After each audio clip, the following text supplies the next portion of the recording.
Ready. Set. Gamecast. Shut up and sit down.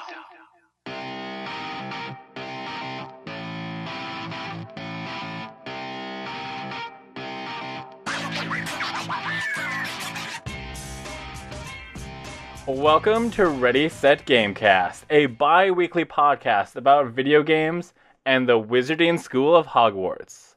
I'm Bryce, and I'm joined by the Slytherin, Darrian. Yo! So now I get to answer all the questions, right? No. The Gryffindor, Teddy Chinaris. I can't believe I'm a Gryffindor either, but it's true. And our special guest, the Hufflepuff, Scribbleh. Hey, that's me. I have no idea about anything Harry Potter related. Okay. Let's go. This should be interesting. Now to find out who wins, which house wins the Wizarding Cup or whatever that thing is called. Is no one fighting for Ravenclaw? They're just, who cares? We only have so many people on the podcast. What do you want me to do? Bring in a special representative? I guess in this version of Hogwarts, there's only three houses. Yes. On the Ready, Set, Gamecast version of Hogwarts. Yeah. No, so Bryce is a Ravenclaw. All those important characters in Ravenclaw. And so his house is hosting it, is what's going on. Okay. So. Sure. Oh, right, okay. sure. Yeah, that makes sense. Yeah. Okay. What creatures does Charlie Weasley work with in Romania? Oh, I know. Scribbleh, did you? Badgers. Nope, that's not. It's not badgers. I think it's dragons. Oh, no. It is dragons. Oh. 1 point for Gryffindor. Darn it. 10, Yeah, please. do 10, yeah. 10 points for gotta be Gryffindor. 10. Okay. I mean, there's 10 questions, so. I've read, just so everyone knows, I read all the books when I was younger, and I've seen all the movies, but it's been a long time, so I don't know how much of that is still up here. When did the first Harry Potter movie come out? Long time ago at this point, jeez. 2001, I think. Something like that. I was 2001? I was a wee boy at the I was a time. wee lad as well. All right, then My I mom haven't wouldn't let seen me any. watch it until I'd read all the books. And I'm very glad I did, because those books are real good. That was 11. Not as good as Percy Jackson. Okay. In what month is Ron's birthday? Come on. I'm not I have no idea. February. What? Somebody. She said January. I said February. I'm going to say April. Sure. Everyone just take a guess. Scribbley's got closest. It's March. All right. Oh, yeah. Give him 5 points. 10 points. Are you giving him points. the full points? Okay. 100 points. Let's go. Who is Ginny's first boyfriend? Shit. I should know this. Ginny Weasley. I really should know this. I remember scenes with him. There's 4 options book. if no one can. Oh, yeah. Do multiple choice. Okay. Michael Connor, Harry Potter, Zachariah Smith, or Dean Thomas? I think it's Dean Thomas. I'm going to go on a limb and say Harry Potter. Darrian, do you have an answer? If it's not Dean Thomas, it's the one before that. Well, both of them got it wrong, so Darrian wins this round. Well, who was it? Michael Connor. Man, I heard was that. the and I was first like, answer, that doesn't right? sound like a real name. It was the God first damn it. answer. Dean Thomas, I was gonna say think, what is was a the character first in Harry answer, Potter, and that though. was what I was gonna choose. What I should have just said it out loud. What is the only antidote to the basilisk venom? Oh, fuck. Oh, we can swear Unicorn on the show? tears? Yes, Yeah, you can you swear. can. All right. I'm usually Sweet. the only one that does it, but you can't. Darrian, what was your answer? Good. Unicorn tears? Nope. That's not an option. Sounded really good though. You guys want the options? Yeah, options would be nice. Phoenix Tears, Mandrake Drought, Dragon's Blood, or a Bezoar? I'm gonna go with Phoenix Tears because there's tears in it. I think Darrian was onto something. Oh, Darrian Scribbley got the point. Oh yeah. As soon as you said Phoenix Man, tears, I was like, shit. All of this is gone, man. Oh my god. What I does haven't even seen the movies. I thought it was Mandrake Drought as well. so right now I think Scribbley is winning with 10 points. What No, does he had 110. Oh, Yeah, oh, he well, had yeah, 20, he's I 20. have 10. Well, he's got a 10 point lead. Yes. Okay, yeah. Oh yeah. What does Voldemort do to Neville when Neville refuses to join him? Here's the options. He tortures him with the Crotius curse.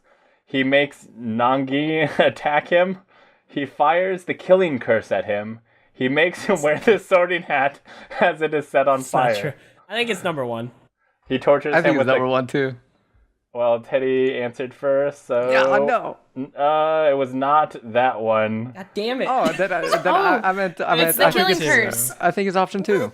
Yeah. He makes the Nagi attack him. Oh my god, really? Darrian, do you have an answer? I said the killing curse, but it sounds like it's the sorting hat. It is the sorting hat. So no one wins. 10 points to Ravenclaw. Wow. I don't remember that happening ever. What in the world? They might not have done that in the movie. Well, yeah, but I read the books. Most of my knowledge is coming from the books. Because I don't remember the movies as well as I remember the books. How did Harry Potter die according to the Dursleys? They were both very sick, they were murdered, lost at sea, or in a car crash. Car crash. Who's they? I thought you said, how did Harry Potter die? How did Harry Potter's parents die? That's not what you read. Car crash. According to the Dursleys? It was a car crash. Scribbleh gets another one. Yay! Okay, this is an easy one. This is an easy one. What is the symbol of the Slytherin house? Darrian, raise your hand. What? It was raised before you even finished the question. It's a snake. It's a snake. I knew that. That's my house. Come on. Ask about Gryffindor now. What secret? What's the Gryffindor symbol? What secret name do Harry, Ron, and Hermione use to refer to Sirius Black?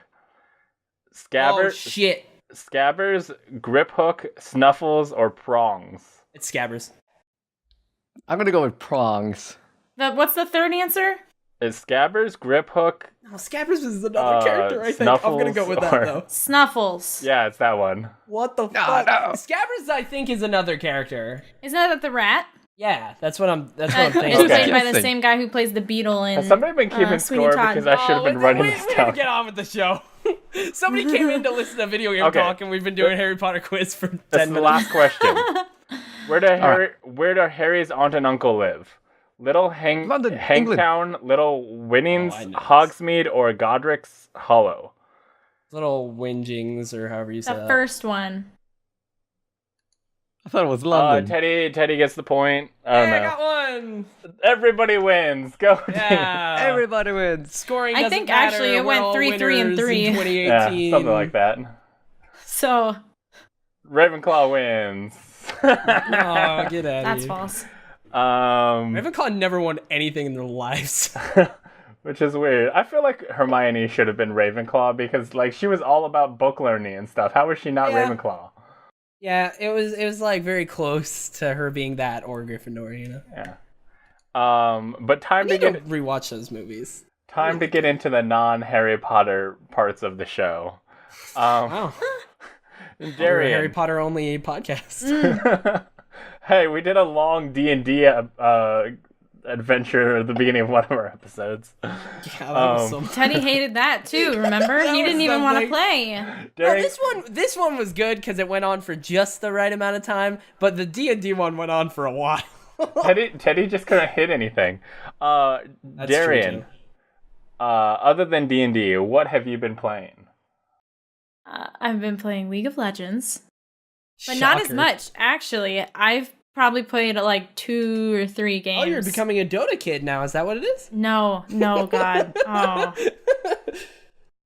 How to piss off a League player in 3 words. You play Dota? In 4 words. Oh, you play Dota now? 5. I'm sorry. 5 words. You could do it in 3. You play Dota? Yeah, there we go.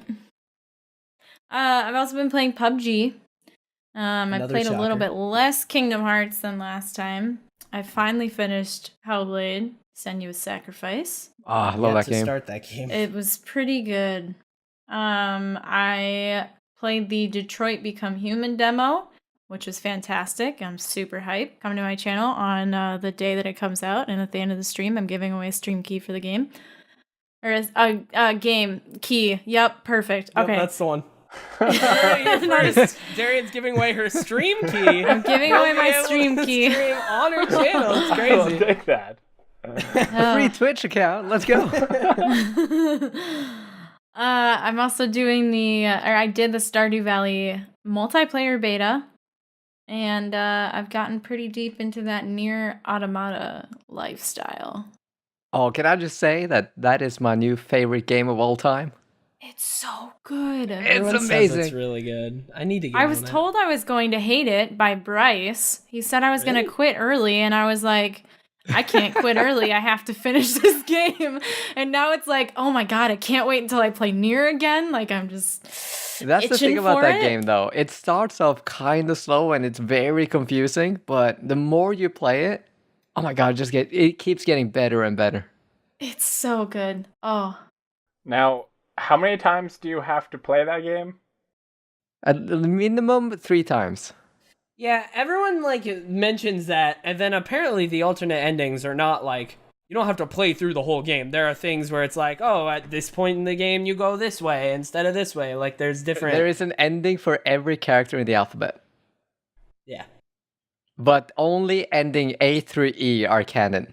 yeah. From what I hear, it's not from start to finish 26 times. You know, it's like No. there are other ways.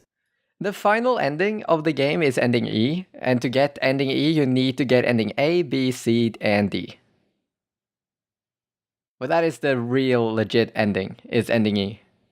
I was told by a Parenting close friend that once you finish the game, you're not even halfway. Oh, no, And I was not like, at all. Oh. You just scratched the surface. Oh no.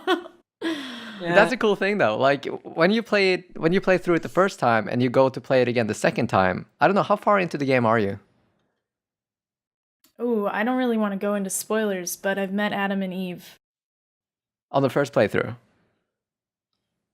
Yeah. You're on the first. Okay, then you'll see something cool when you start New Game Plus. Let's just say that. I'm excited. Yeah. Yeah, you I- just started on Nier, right? Me? Yeah. Well, let me see. I am about 9 hours into my first playthrough. Oh, then that's a decent amount. I'm pretty decently in. The most recent thing I can remember. Actually, I'm further than that because now I've met. I really just don't want to talk about spoilers all that much, but Yeah. I've met one of the. I think it's A2. Uh-huh. I'm pretty sure is her name. So you're in the forest area?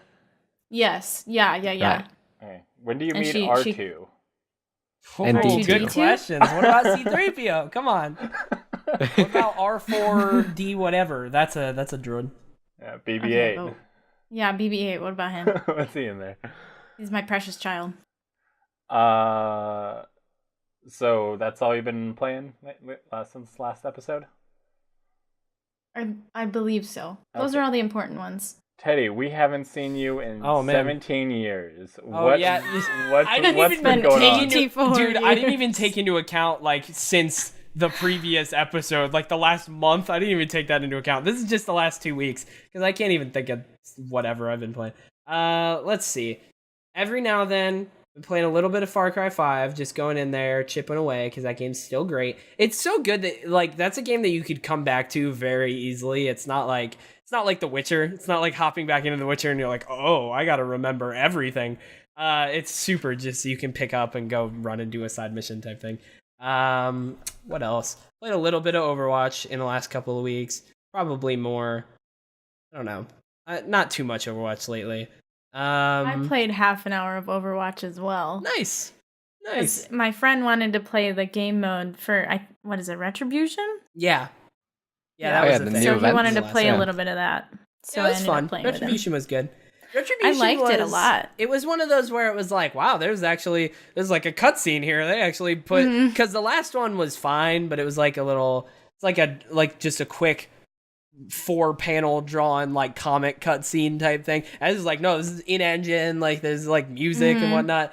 But it was really good. But it was one of those things where it's like, why not just not put those out and make a whole story then put that out. Like just a whole thing instead of like make one another mission. game. Yeah. Blizzard. Yeah, I don't know, but it was fun. It was cool. But yeah, I haven't played too much Overwatch lately. I mean, I finished the season in the same place where I fucking started, which is 2 wins away from the next division, which I was in gold. I can't even remember what's next. I think it's diamond. I think. But yeah, I was like 2 wins away from that the whole time, and I kept losing and then going back up 1 and losing, going back. It's very upsetting. But yeah, season 10's happening. I need to get more on that. I played a little bit of WoW, but that's kind of just fishing.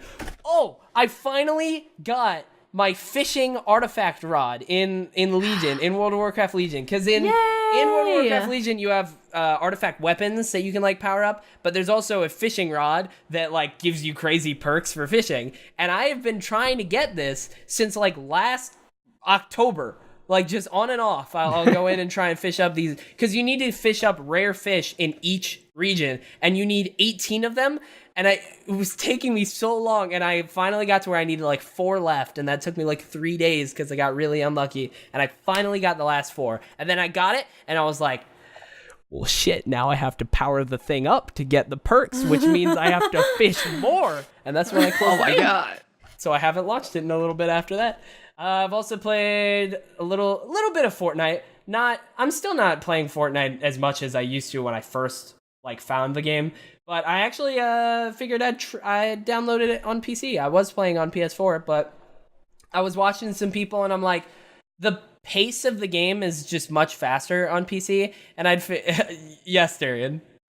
I also played Fortnite. Oh, really? Yeah. Wow.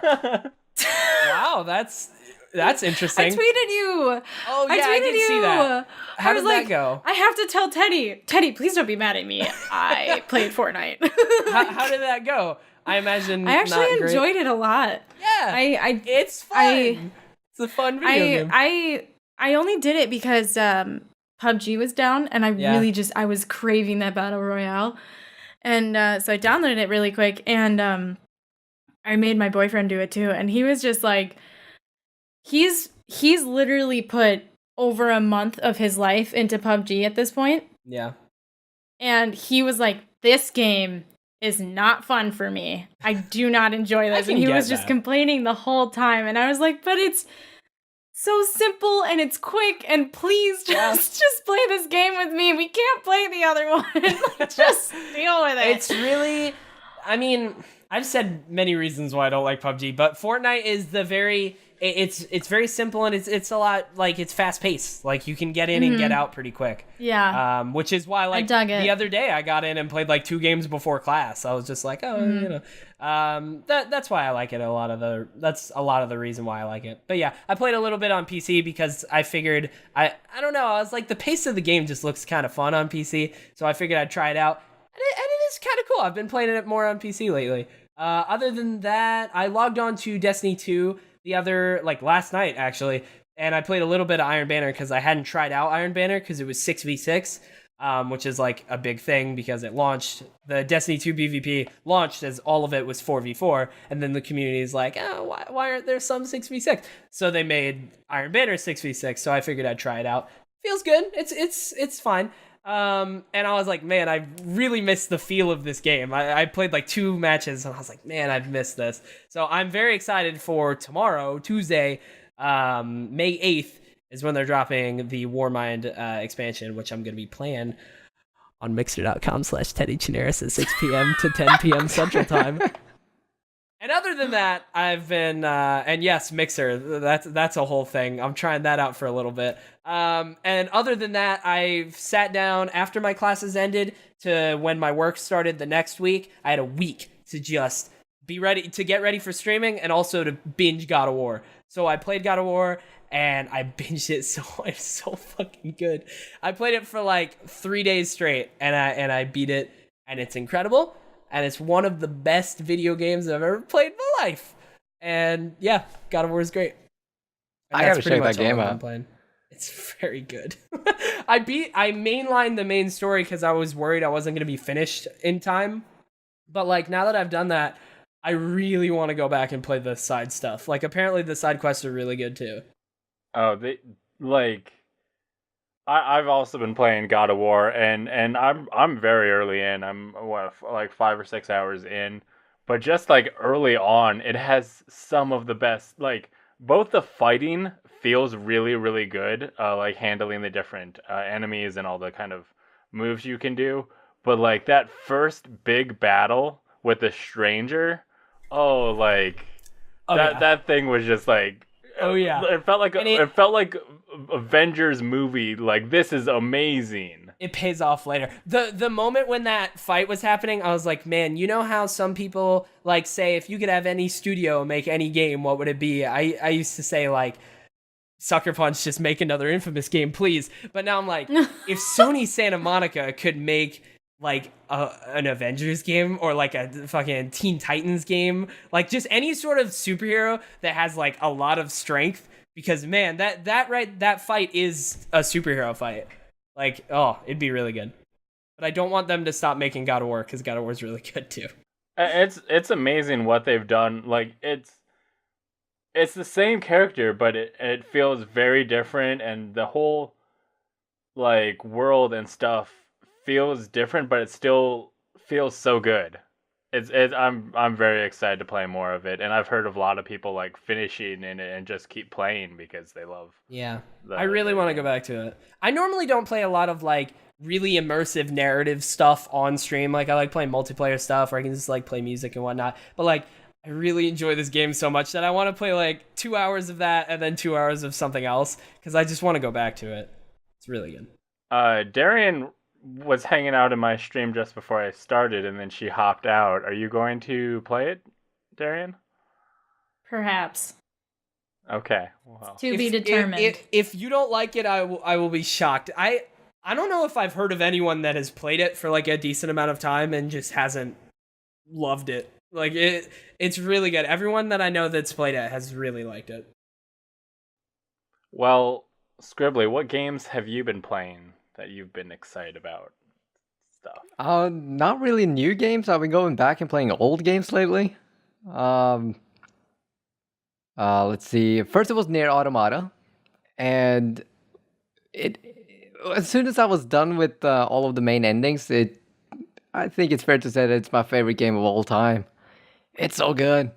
I really need to go back and play that. Oh, you definitely do. I haven't started it. Oh, it's fantastic. It might not be for everyone, but it was definitely for me. Well, see, here's the thing I hear about Nier is it's got a really amazing story and stuff, but how is the actual gameplay? The gameplay is tight. Okay. So good. They fixed it from, I don't know if you played the first one, Nier Gestalt and Nier Replicant. No, because the main complaint from that game was the gameplay, that it was very clunky. But in Nier Automata, it is buttery smooth. So and smooth. So many cool little mechanics hidden in the game. Because it's not like you can play the game and it will be like a traditional RPG sort of game, and then all of a sudden it's a top-down bullet hell shooter, and then it's a 2D platformer. Yeah. And then it's a puzzle game. It's crazy. The transitions are just so smooth, and like it's seamless. Yeah, it really is. It's a fantastic game. Interesting. And yeah, even I made something called Nier-vember now. So every November we're gonna be playing Nier games. So Nier Gestalt and then Nier Automata. Trying to 100% both of them. I've heard so many people say Nier Automata, and I've heard so many people say Nier Automata. Yeah, I say Nier Automata.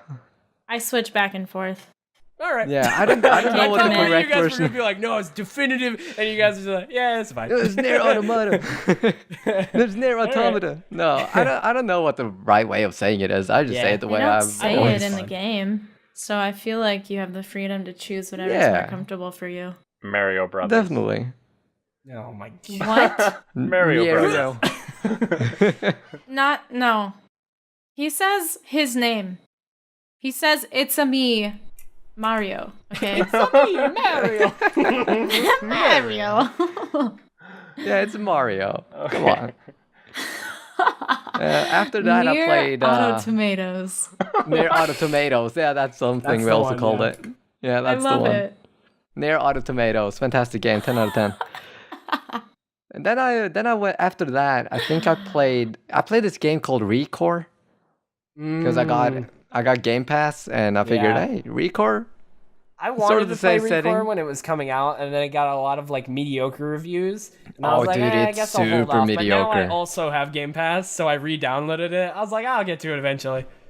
Yeah, I was in the beginning. I was super hyped because it's a fun game, but the ending is super duper disappointing. Still, the campaign is very.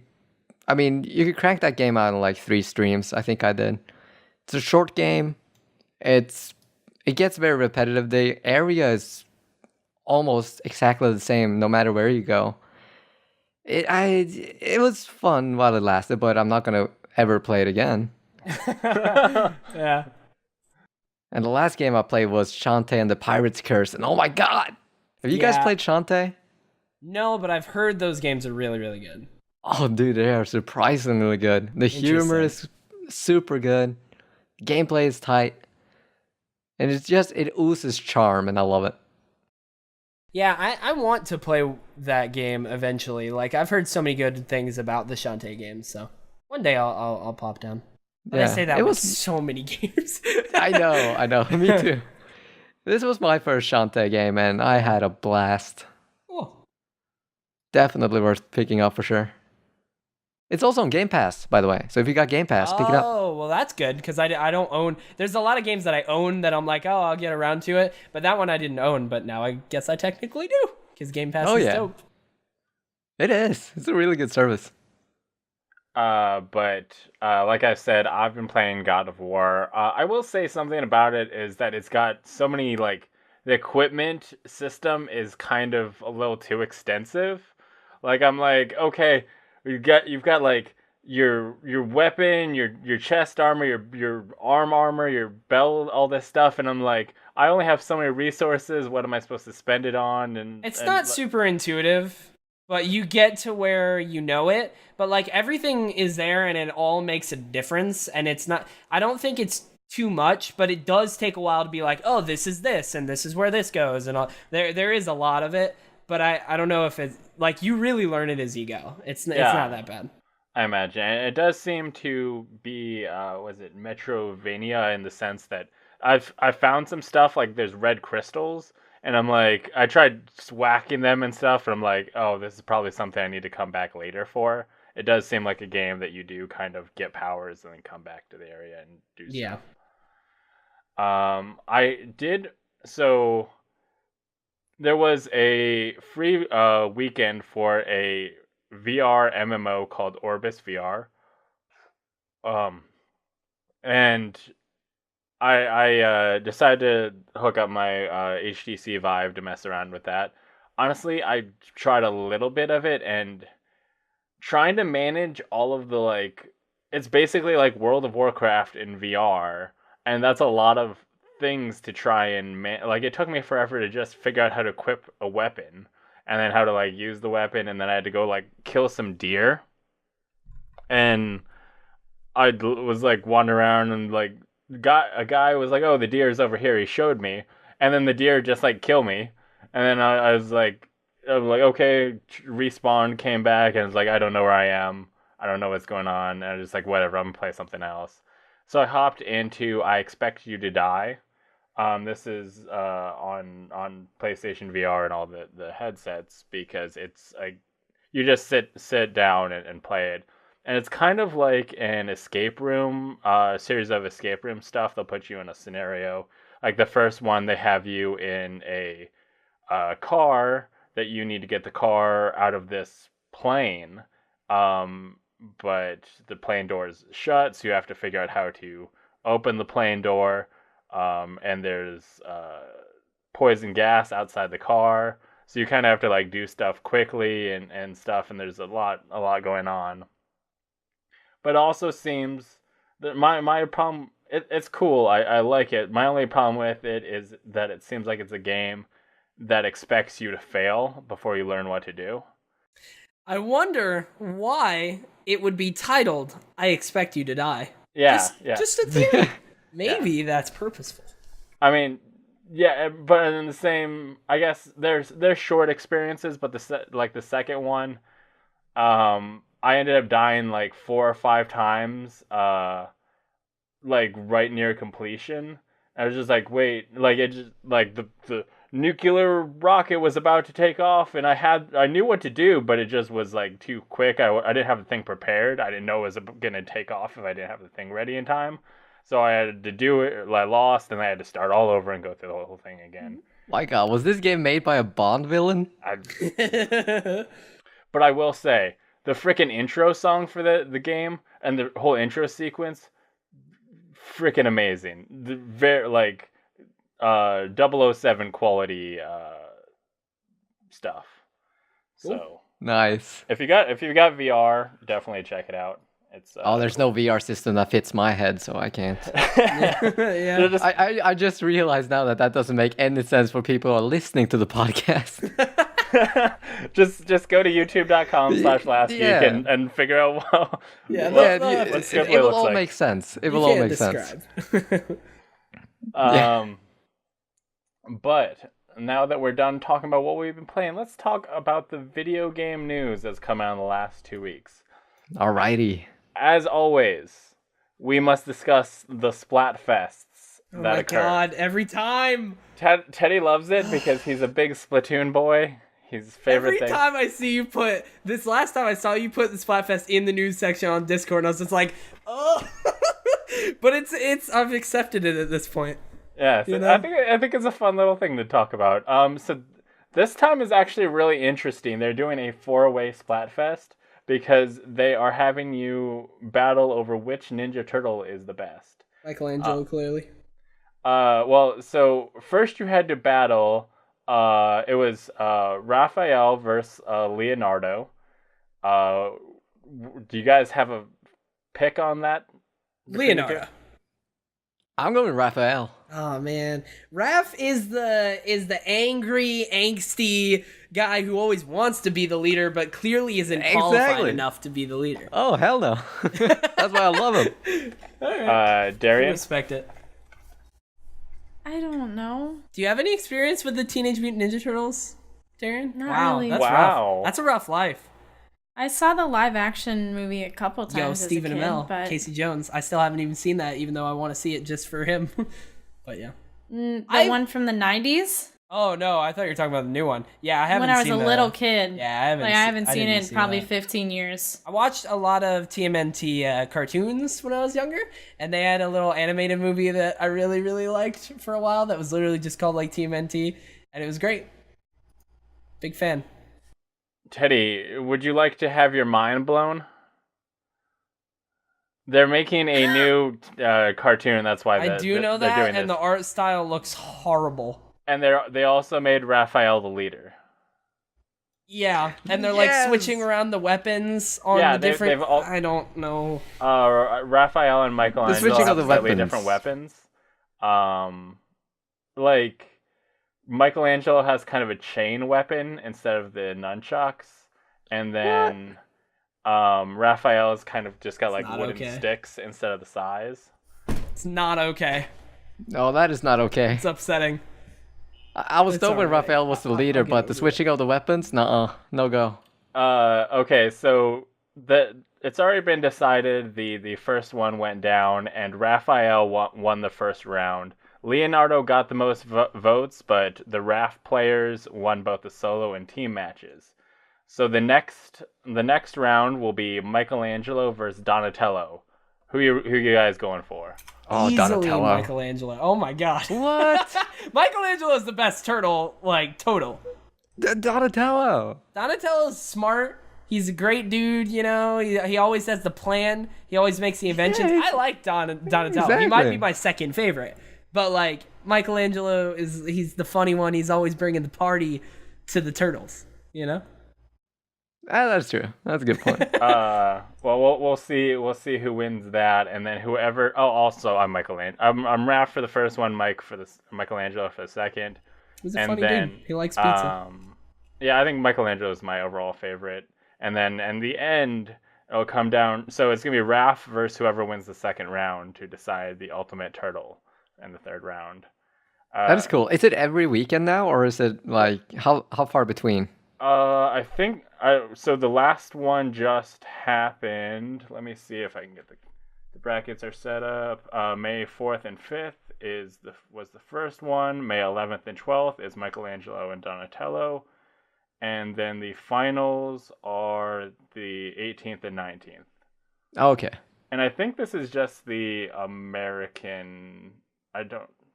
Yeah, that's the thing that's been bothering me a little bit about Splatfest, because like I usually play with American people, right? Yeah. Because of my stream, like 90% of my followings are from America. But I live in Norway. So when we try to play Splatfest together, it's region locked. The whole game is region locked. And I can't play with my friends. That is dumb. Yeah, it's a little upsetting. Yeah. Stop that. You okay, Darrian? You're breaking my heart. It's what I do. It's one of my gifts. Broken. Or cursed. I don't know. Yeah. I'm horrible. Well, maybe we can talk to the new president of Nintendo to see what he can do about this. Oh my God. What? That was a beautiful transition. Thank you. Was it? Yeah. Was it? It was good. It was fine. The Nintendo president, Sumi Kamishiya. Yep, that's it. No. I nailed it. Oh, that's rough. Let me see here. Will step down from his position at the end of June, and he will be replaced by Shuntaro Furukawa. Furukawa. Shuntaro Furukawa. That's Shuntaro. And interesting. The first one I would say Tatsumi Kimishima. That one's not hard at all. That one's easy. Yeah. Come on. Well, you could have took this news story. Are you not an anime weeaboo like we No, are? Come on, no. you gotta get on it. I only watch. It's really not. I only watch dubs. I do not watch subs. Oh, ugh. I've been going through My Hero Academia, but only I'll watch the dub. I'm gonna start that soon. I have a friend who just pressures me about it constantly. I've been watching Kakegurui. Why are you flexing? Because my Twitch emote is All Might doing this. Doing a flex and looking over. No. Is that... What? Yes? Is he flexing? Yes. What? Anyway. So Shintaro has been with Nintendo since 1994, and he's worked in other roles throughout his tenure. He's also the Pokemon Company's outside director and Nintendo's managing executive officer. So he knows what he's doing, I would assume. And maybe he'll be like, yeah, man, Pokemon's pretty good. Let's just put it on the Switch. Let's bring all of Pokemon to the Switch. Which already is happening, but... Yeah, I was about to say, I think that would have happened regardless. So yeah, that's a thing. Teddy, can you tell me about Amazon Prime, because I know that you subscribe to it in some...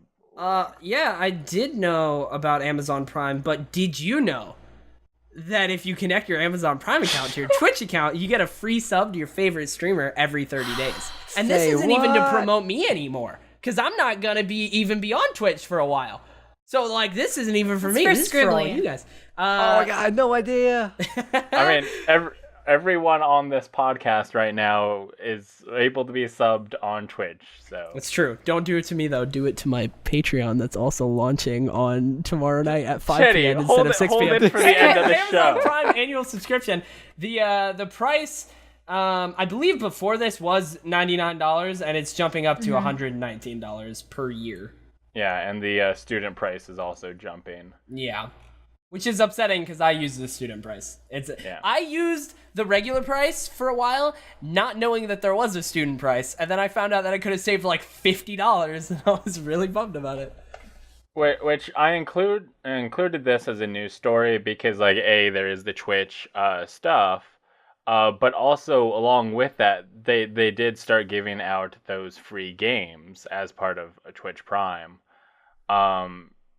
and it seems like Amazon Prime is just bundling so many things in with it I feel like they have to add the price, but it's kind of crazy that they keep offering this stuff. So if you just want shipping, you're kind of paying way too much for it. But I guess if you're using all of the services, I don't know. Even if it's just for the shipping. Yeah, I use Amazon a lot. Same. I get things shipped to me at least on a monthly basis.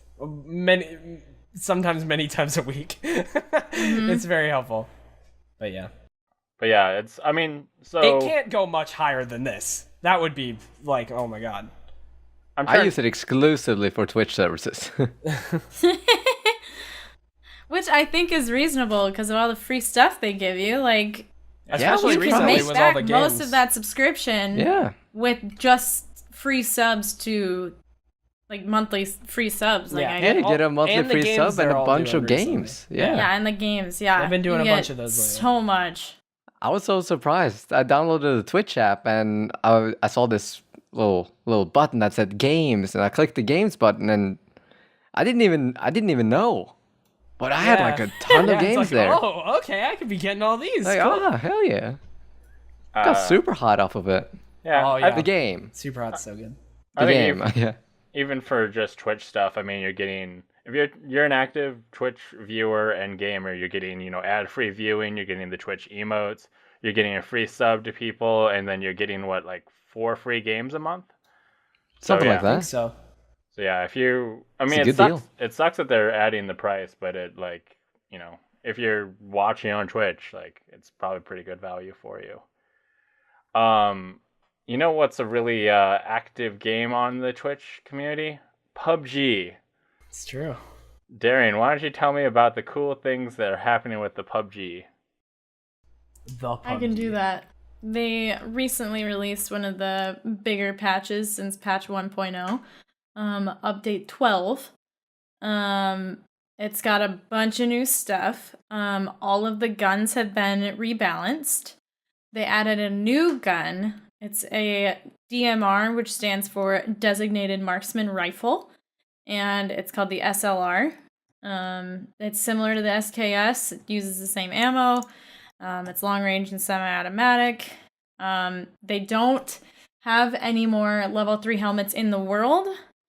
You only get them in the boxes now, the drops. And they added a bunch of new grips. They also added a new car, which it looks like a sports car, so it makes you feel like a badass when you find it. It looks like a classic sports car, so it's really fun to find and just drive around. It's super fast and hard to control. How many seats does that have? 4. Oh, cool. So you can have your whole squad in it, yeah. We found one in the last game that I played, and the rest of the game didn't matter because we were just driving around in a Firebird, and it was fun. It was very fun. So cool. Huge update, lots of balancing. So pretty excited. It's another big change for PUBG. The map selection has been implemented now as well. So you can use that now, which is a feature people have been asking for since they added the second map. And we've got it now.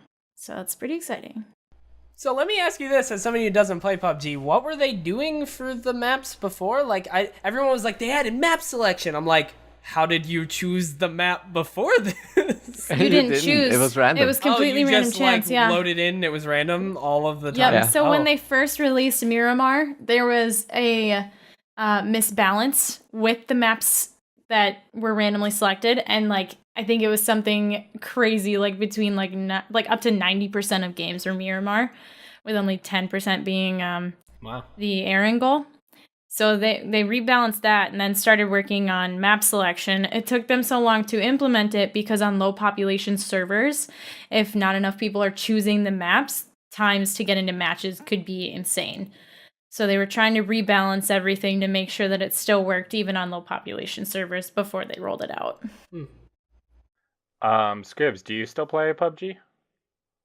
I haven't played it in a while. So I actually can't even remember the last time I played it. Okay. My last thing on your PUBG news, Darrian, you said they added a DMR, which stands for Designated Marksman Rifle, and I thought, does the Halo DMR stand for the same thing? Turns out, it does. That is all. Who would have guessed? Just a little tidbit for you. Who would have guessed? Both of the guns. Probably me. They're both guns that are marksman rifles, so it makes sense. But yeah. Teddy, is there a DMR in Fortnite? No, but let me tell you what is in Fortnite, good sir. Oh my god, I was at work today and I saw this announcement, and I got super excited because, like, if anyone knows me, I'm a big fan of the Marvel Cinematic Universe. It's like one of my favorite things. Period. It's one of my favorite things. I love it. And I've really, really liked Infinity War. I've seen it like 3 times now. But so I was at work today and I saw this image on Fortnite's Twitter that was like, I think it says Snap. And then it says Fortnite X Avengers Infinity War limited time mashup. And basically it's a game mode. So in this story on Polygon that Allegra Frank wrote, it says the Avengers Infinity War themed mode shakes up the standard Battle Royale formula according to Entertainment Weekly, which, to be fair, probably should have grabbed that story because that's the full source, but it's okay, which has details on the campaign. Players can find the Infinity Gauntlet on the map, and whoever grabs it can equip it and actually become Thanos in-game. So yeah, it's the same Fortnite game mode, but there's an Infinity Gauntlet just somewhere on the map. And but what happens if you become Thanos? Can't you just snap your fingers and end the game? Yeah, you would think that like somebody finds the Infinity Gauntlet, they snap the fingers. Oh shit! And then That's totally Infinity War spoilers. Oh my god! What? It's not a spoiler. No, they revealed that in the trailer. Yeah.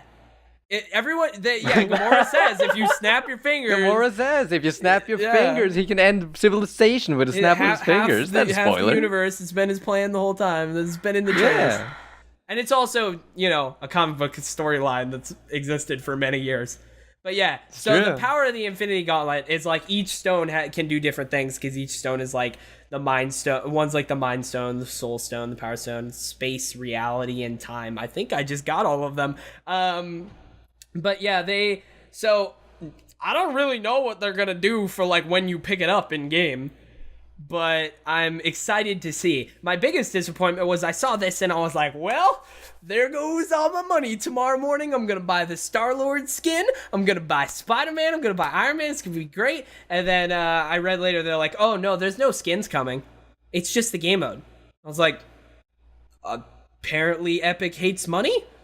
Because I was legitimately willing to spend like $50. But hey, $50 saved. That's true. That's true. I really should be saving money, so that's good. But yeah, that was a bit of a bummer. But yeah, I'm curious what it just says becomes Thanos. Like, what does that give you? And they're really vague on the phrasing. I think in the entertainment. Yeah, I think in the Entertainment Weekly article it says something along the lines of like, gain the powers of the Infinity Stones. That's like, well, what does that mean in gameplay? Like, instead of guns, you're gonna shoot different colored dude. Beams. I'm excited. That's it. I'm gonna be streaming the Destiny 2 DLC and whatnot tomorrow, which is like my main thing. But I'm probably gonna end the night and be like, well, guys, let's just go over here and take a look at this real fast because I want to see it. I want to see what it does at least. But you assume you'll be able to get it? No. Kenny just wants to die to Thanos. Yeah, honestly, I'll probably just be at work and I'll be like, oh yeah, that went live, let me see. And I'll like look at it on my phone while I'm at work. That's what'll happen. But yeah, pretty cool stuff. Darrian, did you look at this next news story on your phone? On my phone? Yeah, I'm trying to make a segue. So. Go with me, Darrian. Go with me. I'm pretty sure I linked it from my phone because when I link things from my phone, I remember how awful it is to do that. It's not fun. But this game that this new story or next story is talking about is gonna be super fun. So the next game coming from the Stardew Valley publisher, Chucklefish, is gonna be called Eastward. and it's a post-apocalyptic adventure inspired by 90s anime. The article says, in Eastward, you control a worker named John who has to guide a young girl named Sam through a series of dangerous cities. While Eastward is set in a decaying world with a slowly shrinking human population, the characters you do meet seem quirky and full of life. And it looks like a huge project. It looks really pretty. It's very pixel arty, similar to Stardew, and it's very pretty. It looks like they took a lot of the same textures maybe from Stardew and then developed them a little bit further, and it just looks absolutely gorgeous. I would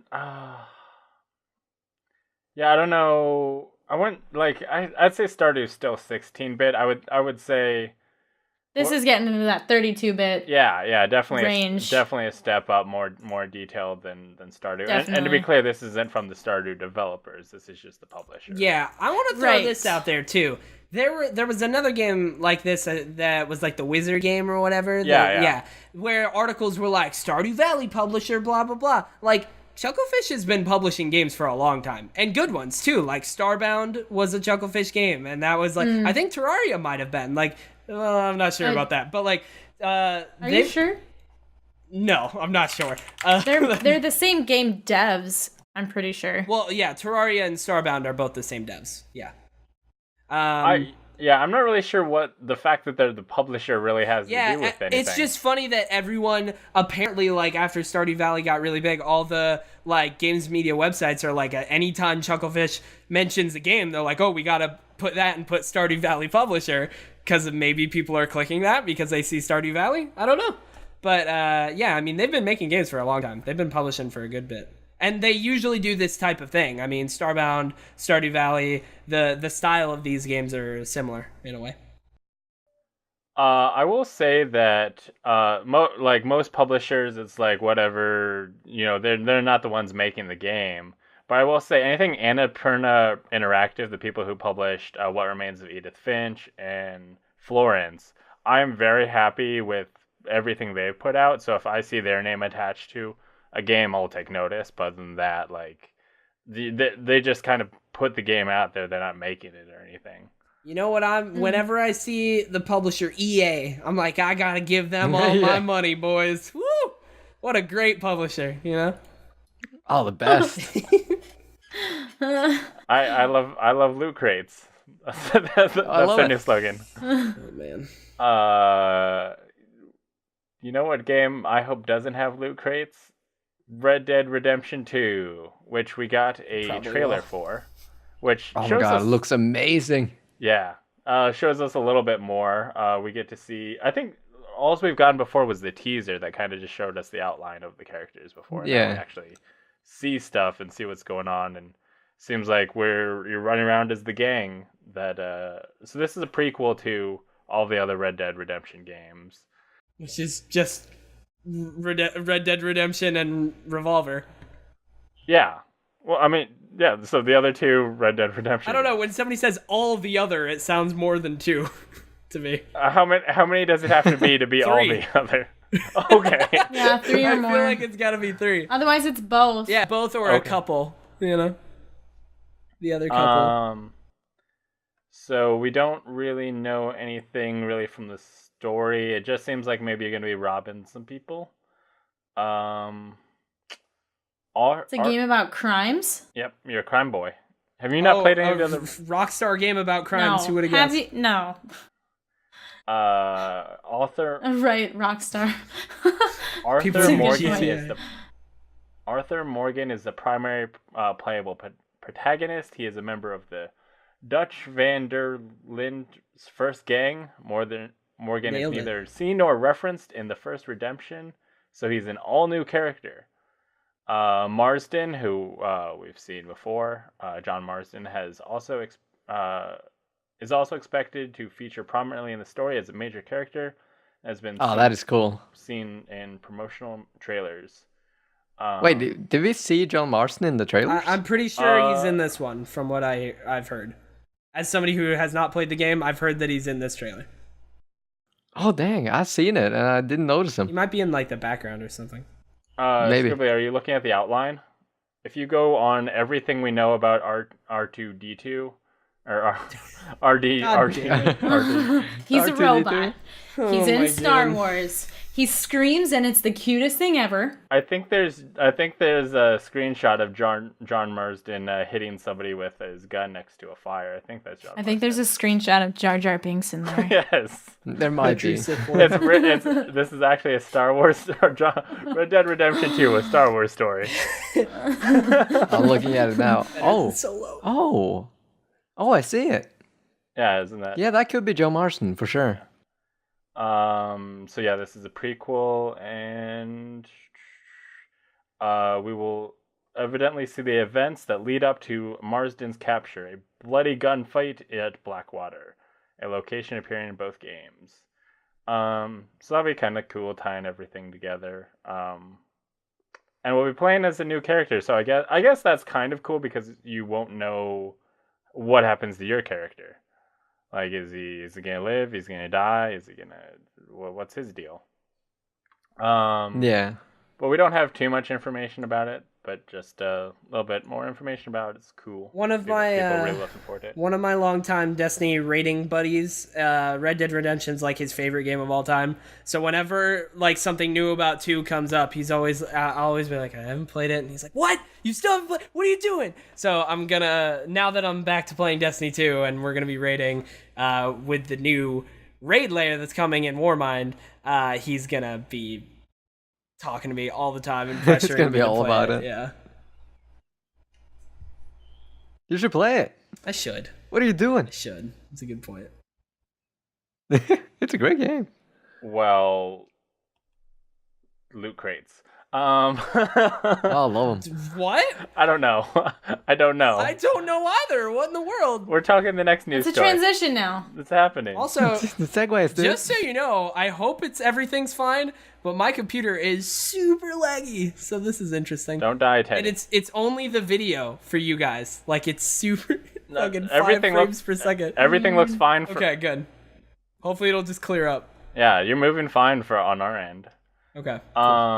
So Belgium declared loot boxes gambling and therefore illegal, which is hot on the heels of Netherlands declaring loot boxes as gambling and therefore illegal. Hot damn. Uh-oh. So yeah, I mean we've already kind of seen the tide turning between loot boxes and stuff after the whole EA debacle and all of that. But I think one more. Teddy's just waving his hands around. It's really. Don't worry about me, guys. It's fine. Keep going. It cleared up for a second. It was totally fine, and then it went back. So now I'm like, why? Just hoping it clears up. That was crypsis. Anyway, so yeah, I think with loot boxes being straight up declared illegal in some countries, I mean, that's kind of the nail in the coffin for them because they're either going to have to not put out their game in those countries if they have loot boxes or have to like change how they work there. But that's a whole lot of like work for it. It seems like it'd be simpler to just not put in loot crates. Yeah. Well, they're gonna do whatever makes them the most money. If they can change it around so they still get money, they're gonna do that. Has Norway said anything about loot crates? Loot boxes? Nah. They're cool with whatever. Yeah. America's definitely had a lot of people talk about it, but I feel like the talks kind of like that controversy's kind of died down. People have kind of like the loot crates in general have kind of died down. I mean, loot crates. I can't think of a worse mechanic than a loot crate. Yeah. Like I hate them. I despise them. I think they shouldn't be in the game. It's my opinion. I know they're doing it to make a lot of money, but why are you hiding content behind a paywall on a game we already paid for? I wish that loot crates, like in games that have them, I wish that it's more about like you can buy everything with like preferably with in-game cash, but also like cosmetics you could get with real money, but you can buy them directly, and you don't have to what you get. Go through a thing. But maybe the loot box is like cheaper. You know, maybe it's just like $1 more to buy it directly. Most people will be like, sure, I'll buy I'll buy it directly, whatever, it's fine. But some people might be like, maybe I'll save the cash and just get something with a loot box. Like it's not like the only choice, you know. I'd be okay with that. Yeah, no, I get that too. I think having both options is all right, but the only way to get content is randomly through loot boxes is not a great option. No, it's a horrible option. It's true. But you know what is a good option, guys? What is? You want me to tell you? Tell me. The Nintendo Switch online service, breaking news. The first time this has ever happened. Breaking news is launching September 2018. This legitimately just came out on Twitter. Like actual news. It's launching September 2018. Let me read all of what it says. I'll put it in the doc, but let me read all of what it says about it. It says online play, battle it out or cooperative with players around the world. That's not a great translation. Incompatible games like Splatoon 2, ARMS, Mario Kart 8 Deluxe, Mario Tennis Aces, and Sushi Striker: The Way of Sushido, which I'm very excited for that game. It says, enjoy 20 NES games with added online play for the first time ever, and more games added regularly. There's a learn more section here. So I'm going to click that. And then it also says, save your data online for easy access. Finally. Details about this feature will be available before the paid service launches in September. So, save data cloud backup. Thank you. Finally. What was that about playing old NES games? It's a thing that you get when you pay for the online service. Is that a hint at Virtual Console? I think they've just talked about the Versus games or whatever. Isn't that a thing where they're making like Mario Brothers Versus or? Yeah, but that's not. Those are just basically separate games that they're making. But it's not. That's not like Nintendo making. I think that's a separate company that's okay. Making those. Well, yeah, I don't think we're getting a Virtual Console. No, we don't have any info about that just yet. As far as we know, this NES thing is it. It's kind of like Ice Climbers on the eShop sort of thing. It's just, I think it's gonna be more like with PlayStation Plus, you get free games and whatnot. Right. And I think it's gonna be like that, but it's gonna be only NES games type thing. So is this gonna come out before or after Smash Brothers? Before. Okay, well, it has to. I mean, we don't know. We don't know Smash Bros. Release date. That's a I prediction, think Smash is right around the corner. I think they're gonna announce the release date at E3, and it's gonna be. I think so too, but I think it's gonna be like September, October. I think it's gonna be in the fall. But what better game to launch the Nintendo online services with than a new Smash? You know what I mean? But yeah, it says the service will launch with 20 games with new games added regularly. Launch titles include soccer, tennis, Donkey Kong, Mario Bros, Super Mario Bros, Balloon Fight, Ice Climber, Dr. Mario, The Legend of Zelda, Super Mario Bros. 3, and more to be revealed. Oh. And they have online play and stuff. So some classic stuff in there. So yeah. And then the pricing plan, for a year, you can get it for $34.99, so $35. But if you want to do, and that's the family membership actually. Oh yeah, so they have individual membership and family membership. The individual one you can do $4 for a month, $8 for 3 months, and $20 for 12 months. But if you want to do like a family membership, then that's $35 for a year. But for just me, it's $20 for a year. That's a really good price. Yeah, that's not a bad price at all. I'll gladly pay up $20 to get all of those games. Hell yeah. I rebought Super Mario Bros. On the Wii U just because I wanted to play it, so I'll play it again. Teddy, is there any other video games that you plan to play online? Yes, there is. Matter of fact, I plan to play Destiny 2 Warmind, which is the new Destiny 2 expansion. I plan to play that Tuesday, May 8th at 6 p.m. Central Time on Mixer.com/TeddyChinaris.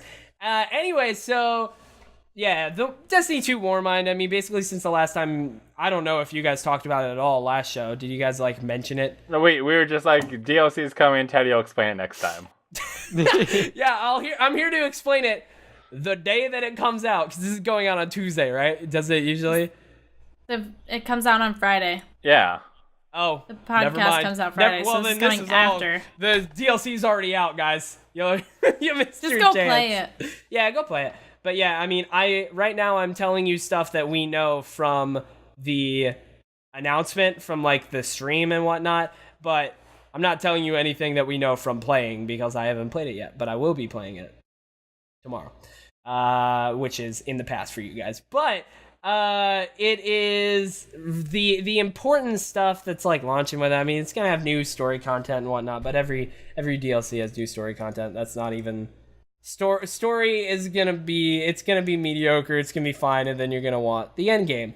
And the big stuff for the end game is the for the PvP people is the private matches, which is actually going to allow private matches. It is going to allow tournaments to happen, which I can't believe we're just now getting private matches, but it's okay. We're having it. And then the Crucible ranking system, which I'm actually extremely excited about. That is coming out as well with Season 3. So basically, there's actually, as far as I know, there's 2 ranking systems. When you play Quick Play, you earn Valor, and Valor goes up as you play, and like it goes up a little bit more when you win. But you don't like lose any when you lose. It just goes up. It's basically a measure of how much time you spend in the Quick Play playlist. But Glory is when you play in the competitive playlist, and that goes up when you win and down when you lose. It's legitimately a ranking system. And if you get to Fabled, which I believe is don't quote me on this, it might be the second, but I believe it's the 3rd highest tier in the ranking system. When you get there, they have a special pulse rifle called Redrick's Claymore, and I really want that pulse rifle, so I'm going to get some friends together, we're going to play ranked, and I'm actually excited about it. The pulse rifle, if you're wondering what's special about it, it's a hard-hitting, I believe this is the case, it's a hard-hitting, like high-impact scout rifle, or pulse rifle, but when you land a precision kill and reload, which it has Outlaw, so when you activate Outlaw, which is like, when you reload on a precision kill, it reloads really fast. When you activate that, it then ups your rate of fire on the gun without lowering the impact, which usually if there's a higher rate of fire pulse, the impact is lower, so it doesn't hit as hard. But this one hits just as hard, but shoots really fast. So like, if you can land that kill, it will destroy. So I'm very excited about that. And then other than that, the big thing for Season 3 as well is the exotic weapon tuning. So they're doing a pass-by on a lot of the exotic weapons, and making them more fun. Some of the ones they've shown off are, what's it called? Skyburners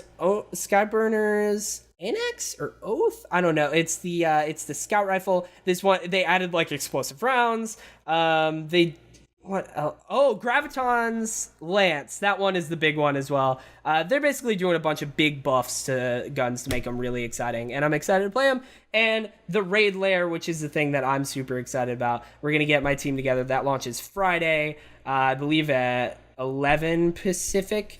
It launches usually when they launch their normal stuff. But yeah, Raid Lair is called the Spire of Stars. We don't know anything about it. Good. I want to go in there blind with my team and play that raid. And it's going to be fun. And that's the real important Destiny 2 stuff, as far as I know. Were you taking notes, Scribbleh? No, I was just checking my notes. Oh, okay. Scribs, do you think this will get you back into Destiny? Or? I mean, I'm gonna check it out. I'm gonna check it out when it comes, for sure. I need to, but with all this new information. Yeah, I'm excited about it. If not, I don't have high hopes where it's not gonna be the update that's gonna bring me back like every day, like old school Destiny. But it's a step in the right direction, and I'll at least have fun with it for like a month. Hopefully, I'll get some friends back in, and we'll play for a little bit. I'm excited to play again because I haven't played in a long time. So. Oh yeah, no, I'm excited for it. Just to try it out and see what's new, if it can reel me back in. But I'm not. I don't know. I was so disappointed with the last DLC that I really hope that this one. Yeah. Steps it up a notch. For sure. But some people have been disappointed with early access video games. Which brings us to the topic of the show. IGN has been criticized for reviewing the early access version of Radical Heights and giving it a 5 out of 10. Do you think early access games that are available to be played and purchased should be reviewed and scored? We're going to start off by finding what our listeners have to say, and then we'll see what the co-hosts think about the matter. Matt sent in and said, reviewing early access games doesn't make a whole lot of sense. If it's a product for sale, though, so it's not unfair to give it a score. Instead of classifying early access games as reviews, it would probably better serve them to be classified as previews, since the game is, in theory, an evolving preview of the final product. Review scores in general seem pretty arbitrary. 10-point scales are often only scored 5 to 10. Sometimes something along the line of excellent, good, bad, and broken would be infinitely better than that ambiguous number. And Yuri Gaspar said, if a game is in early access, development, greenlight, etc., I believe that websites are more than welcome to review it.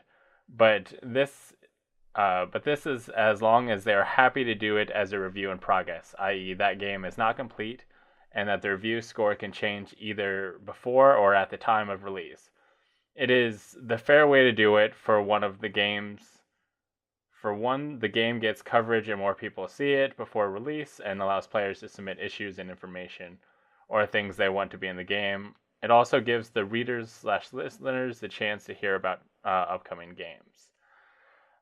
Teddy, what do you think about the issue? I mean, I agree a lot with what Matt said. It's like, I mean, first of all, Radical Heights is not technically like, I mean, you can buy like a founder's pack, but it's free. So it's not like you're buying a game. It's in early access, but you're not buying it. It's free. You can just hop in. It's Darrian said basically it's like an open beta. But yeah, it's like, I don't know. I see why IGN wants to score it, and I totally see why you wouldn't. I mean, they want to score it because like people are hearing about Radical Heights, so they go, "Oh, what is this?" And then they look on the website, and there's a thing that's like, "Oh, this is how the state that the game's in right now."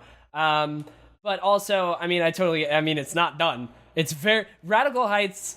Specifically, as an example, is like they were like, "Hey, we're working on this thing. Let us know what you think." They weren't in any way like this is done or even close to done. They're like, this is barely started. Like, here it is. Maybe you'll like it. Let us know.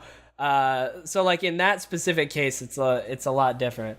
But I don't know, something like PUBG or something that was in early access for a long time and is like close to done type thing. I feel like that can. I mean, Fortnite.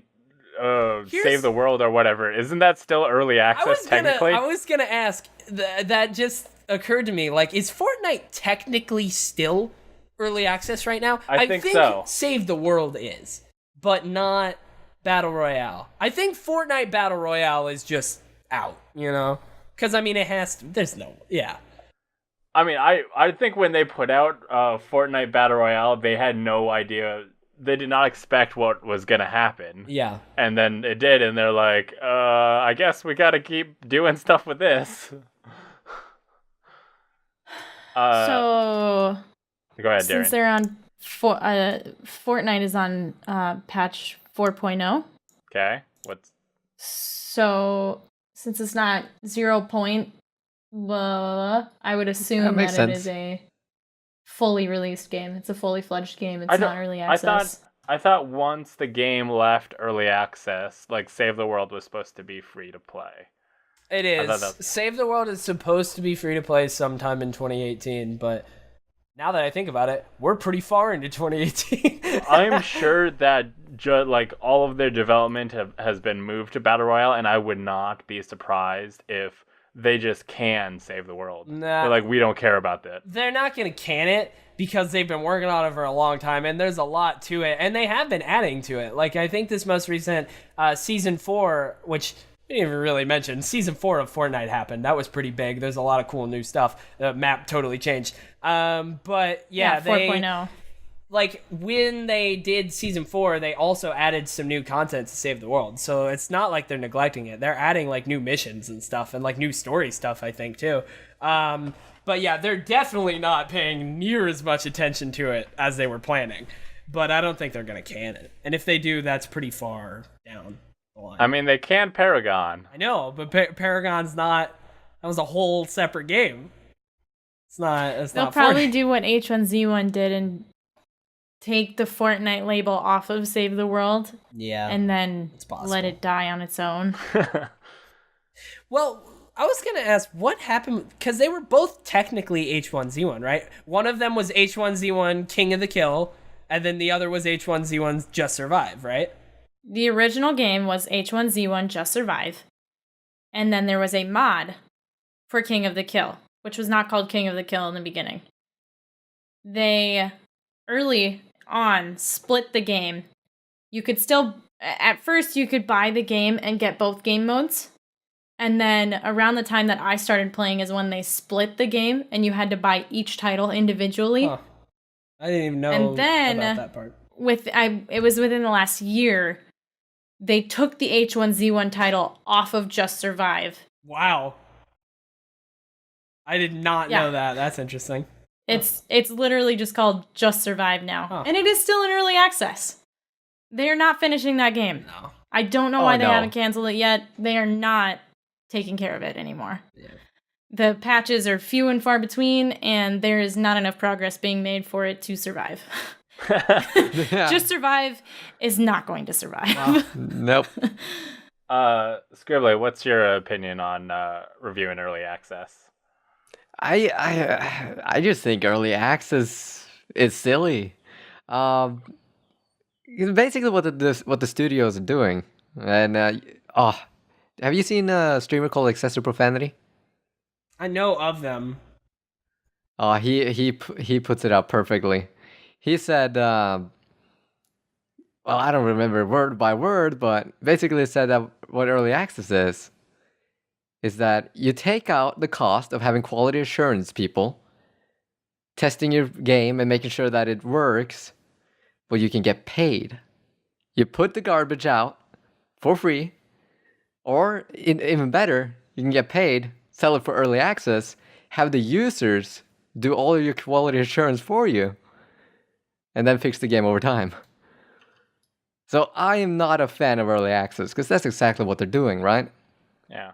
I mean, even the ones that are put out for free, they do have things like Founders Packs. They have Founder Packs, and that's also just... I don't know what happened to me, but I used to have the exact same opinion, but I don't know why. Like, hearing it now, I'm like... I don't fully agree, but I can't fully articulate why. I guess I'm just used to the early access thing. But yeah, it has become the norm. Yeah, it has definitely become the norm. And I'm also one of those guys that will check out an early access game. I don't like the fact that I do it, but I'm curious, so I'll check it out, and I'm glad it's there for free. I definitely used to say this. I used to say this about PUBG and H1, like DayZ and stuff like that. But I said it about PUBG to one of my friends who was super into it, and he got like super mad. I was just like, I mean, it's because I was having a little bit of fun for a while, and I was like, yeah, I mean, it's fine, but like what I wish that they had just, I don't know. To me, I wish that they had just finished it, like really had a polish, like multiple maps, like I don't know, really had it polished, had it all optimized, and just put it out. And then that would have been like, whoa, wow, this is crazy. This is a great game. But to me, I was just like, for me, there's a lot to go to get this to like where I would love it. And he was like, well, there's a lot of us who's really loving it right now, so maybe you could just can it. And I was like, I mean, honestly, that's a good point. I mean, there's a lot of people that are enjoying it right now, right? So it's like, who am I to say? I don't know. Yeah, that's a good point. I don't know. Did you guys play Radical Heights? I played a little bit of it. I played about an hour of Radical Heights. Because they did the worst mistake ever, because that game was a hot mess from the get-go. Yeah. Yeah, they should have made it. They should not have put it out. They should not have put it out. I feel like it has hurt them. It has hurt them immensely. And it's Boss Key. They made Lawbreakers. I love Lawbreakers. Oh, wow. But it gets so much hate, which is understandable. But Bosky has made so many dumb decisions, and then Lawbreakers they is go really off good. and they release. Yeah, it's so bad. They wanted to jump into the hype train. They wanted to.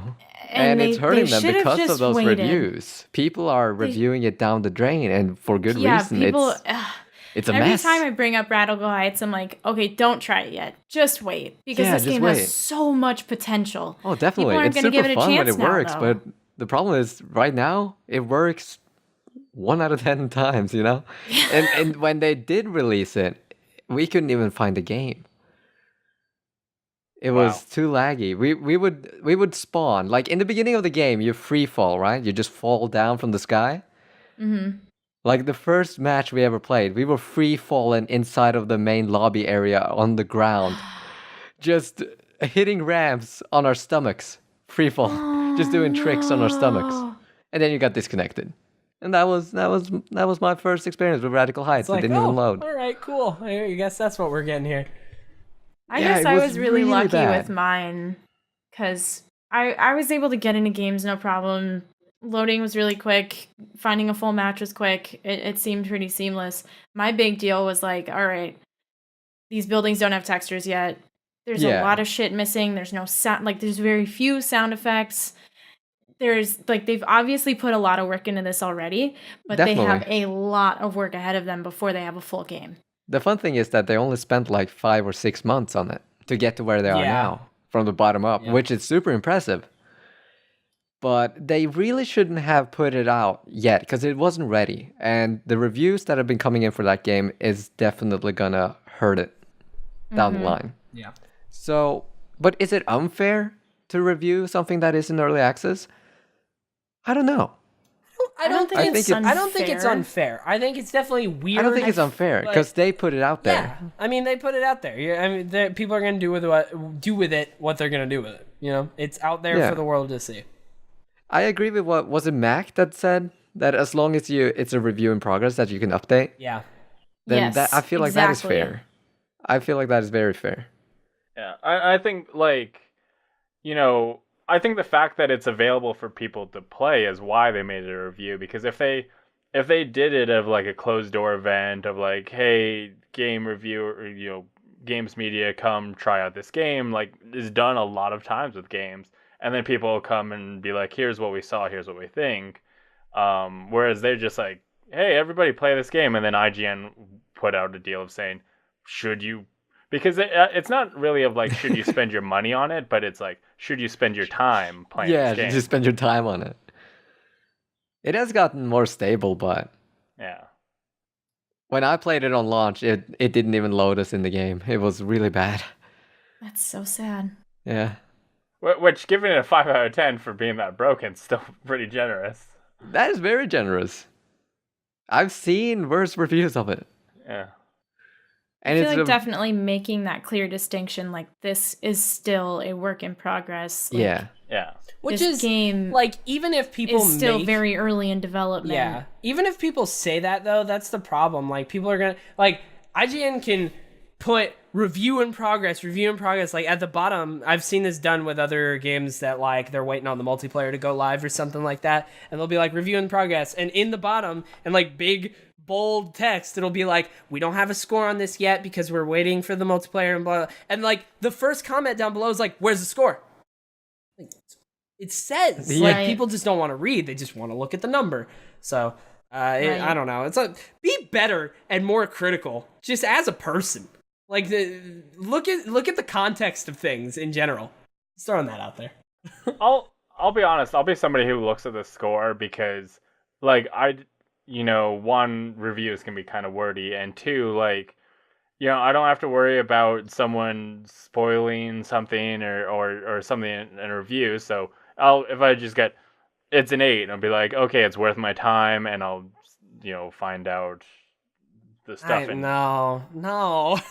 I mean, somebody could think it's an 8 and have like very different reasons for thinking it's an 8. And if you read, then you know the reasons, and oh, I wouldn't think that at all. They think totally different than me.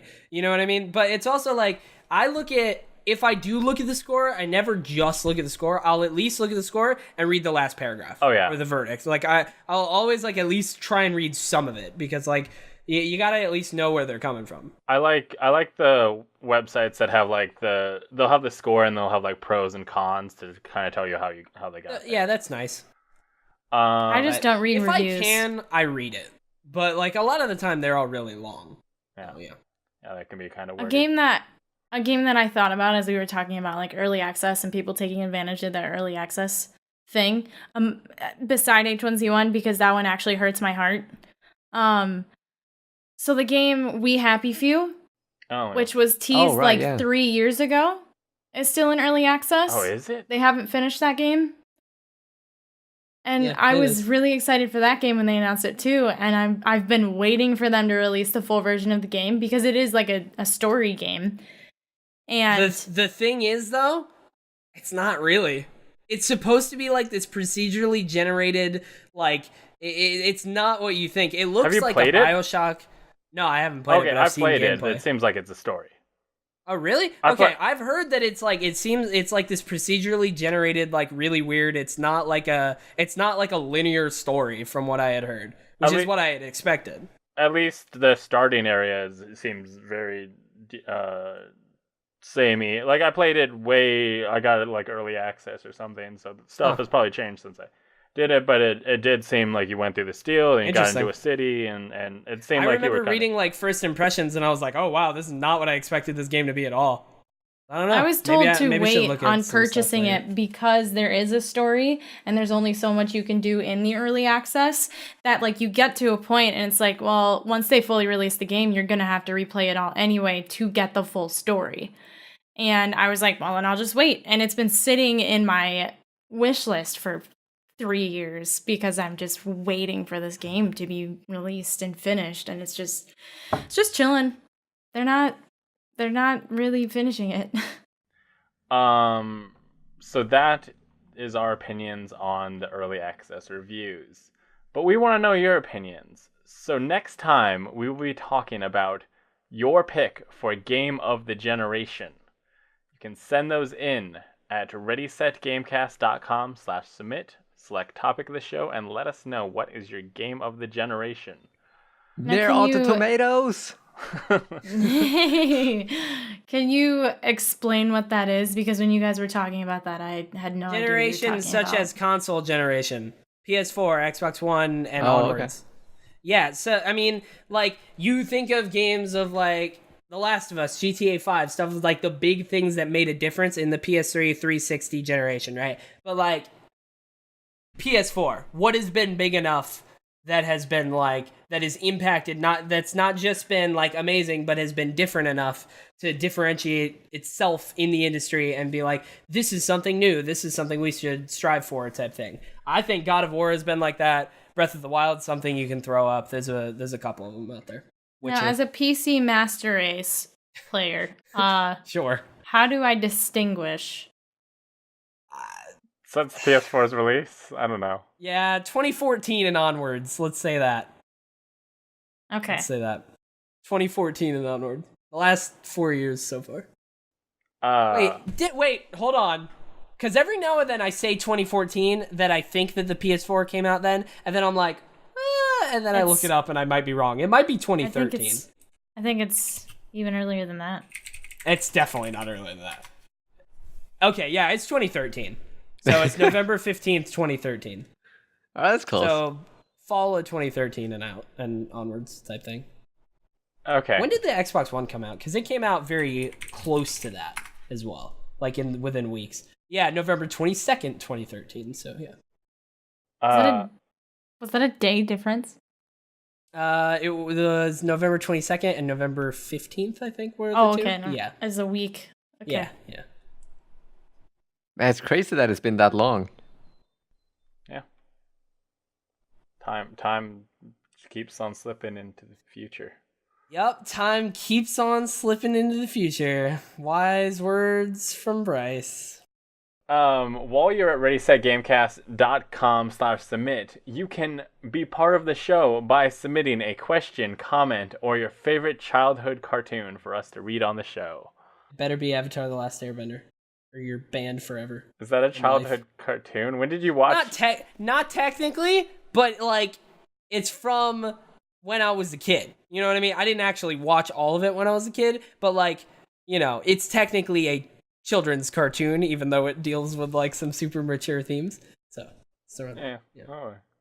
Came out on Blu-ray recently. Buy it. Dora the Explorer. Teddy.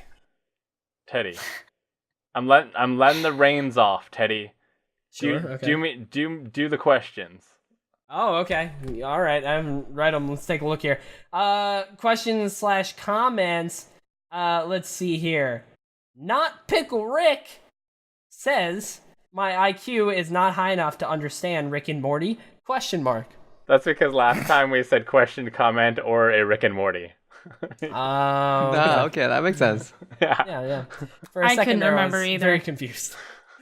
All right, so Matt, aka I assume Matt A Plays, awesome dude. He's designing a T-shirt for me, and I've seen some mock-ups, and it looks pretty cool. And then he's designing one for me afterwards. Yo, poggers. He says, regarding episode 4, unfortunately, it's not real as far as I'm aware, but imagine the level of excitement it would bring. It's like, wait, what? It says E4. Yes. Is that episode 4? No, last time he E4? asked what we were excited for at E4. Oh, god damn it. Listen to the podcast you're not on, Teddy. You're missing Unfortunately, it's not real as far as I'm aware, but imagine the level of excitement it would bring. It's like E3 plus 1E. That's like Electronic Entertainment Expo Extreme Edition, except that would be E5. That's true. Thanks for clarifying that, Matt. Quick maths right there.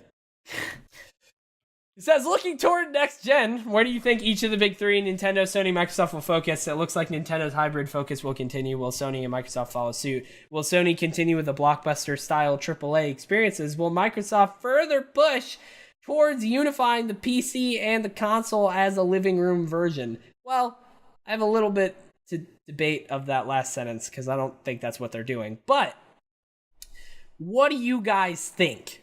Scribs, you're the Nintendo guy. Scribbleh. Where do you think Nintendo's going? I think he's right on the money. I think they're gonna keep pushing the handheld hybrid, and just keep doing their thing. That's the beauty about Nintendo, you know. They always do things differently, and that's what I love about them.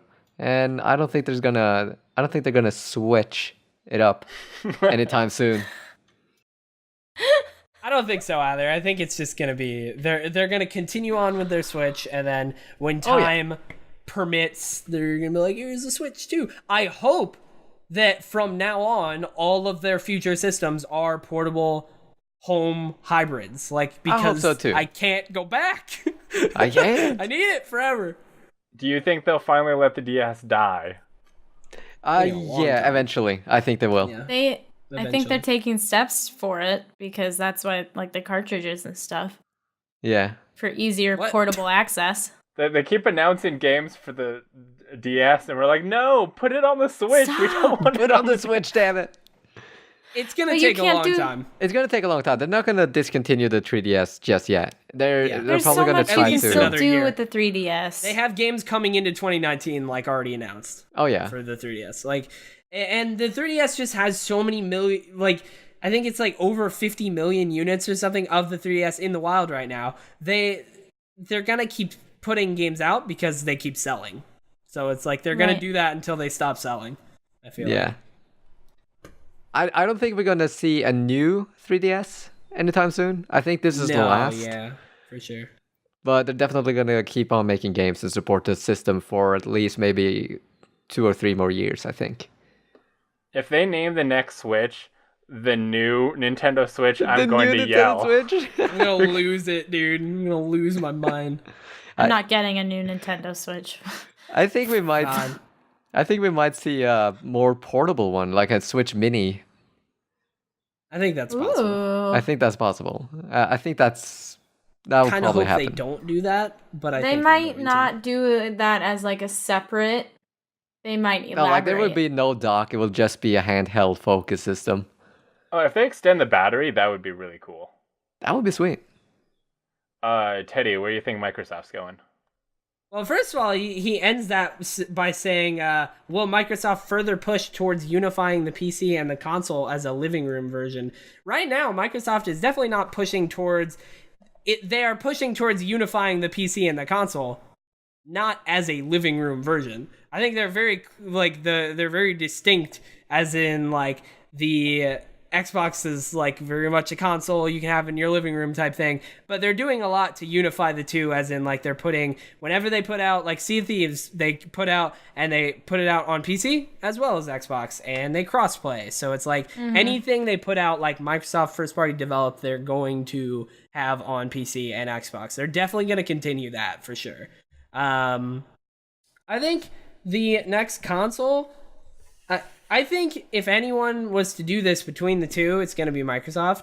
They're going to just be like, here's the Xbox One Z instead of the X. Here's the Z. They're going to put out like another increment. Like, I don't think they're going to keep... I don't think there's going to be an Xbox 2, you know? I want there to be an Xbox One too. Please. Oh my god, that'd be great. There's definitely going to be a PlayStation 5. I feel like they're definitely going to do that, right? But there's not going to be an Xbox One 2, sadly. I would love to see Sony like see the success of the Switch and try and get back into the handheld market. Oh my god, I wish. Don't even joke with me right now, dude. Oh my god. Like, it's not going to happen. But if they learned their lessons from the Vita and took a look at the Switch and were like, we can do this again, we can do it right, that would be amazing. But they're not going to. If Colin Moriarty used to say, if anyone is crazy enough to do it, Sony is. But they're not going to do it because that's fucking crazy. I feel like Sony separating from regular disc play would not be ideal, because like PlayStations and Xboxes are very much used as like Blu-ray players and DVD players, and like I don't have a Blu-ray player because I have an Xbox or an Xbox. Yeah, that's one of the reasons why they're not going to do it. So I feel like moving in that direction, and like sure, going handheld and trying to get the mobility would be a pretty awesome move for a lot of those AAA titles, but I feel like it could also hurt them in a way. I mean, it will. They can't go backwards, and doing that would send them backwards. Like, if they release something that in the future that would be like that, it's not going to be able to run God of War. You know what I mean? Like or it will just be able to run God of War and not the thing that Xbox is doing that's over here, and now they're here, whereas they were right up here. Like, they'd be going backwards, and they just won't do it. I kind of want them to, but I also don't want them to. So it's fine. Other than maybe like the long shot of doing a handheld along with, like, they're gonna keep the PS5 or whatever. They're gonna keep a hardcore deal, but if someone goes crazy at the PlayStation headquarters and they put out another handheld, that'd be cool. But otherwise, they have not really stopped going towards VR stuff. It seems like they're going to keep trying to push PlayStation VR. They're trying to stay competitive in that market, so I can see them going harder in that, and probably the PlayStation 5 will be more tailored to make VR work.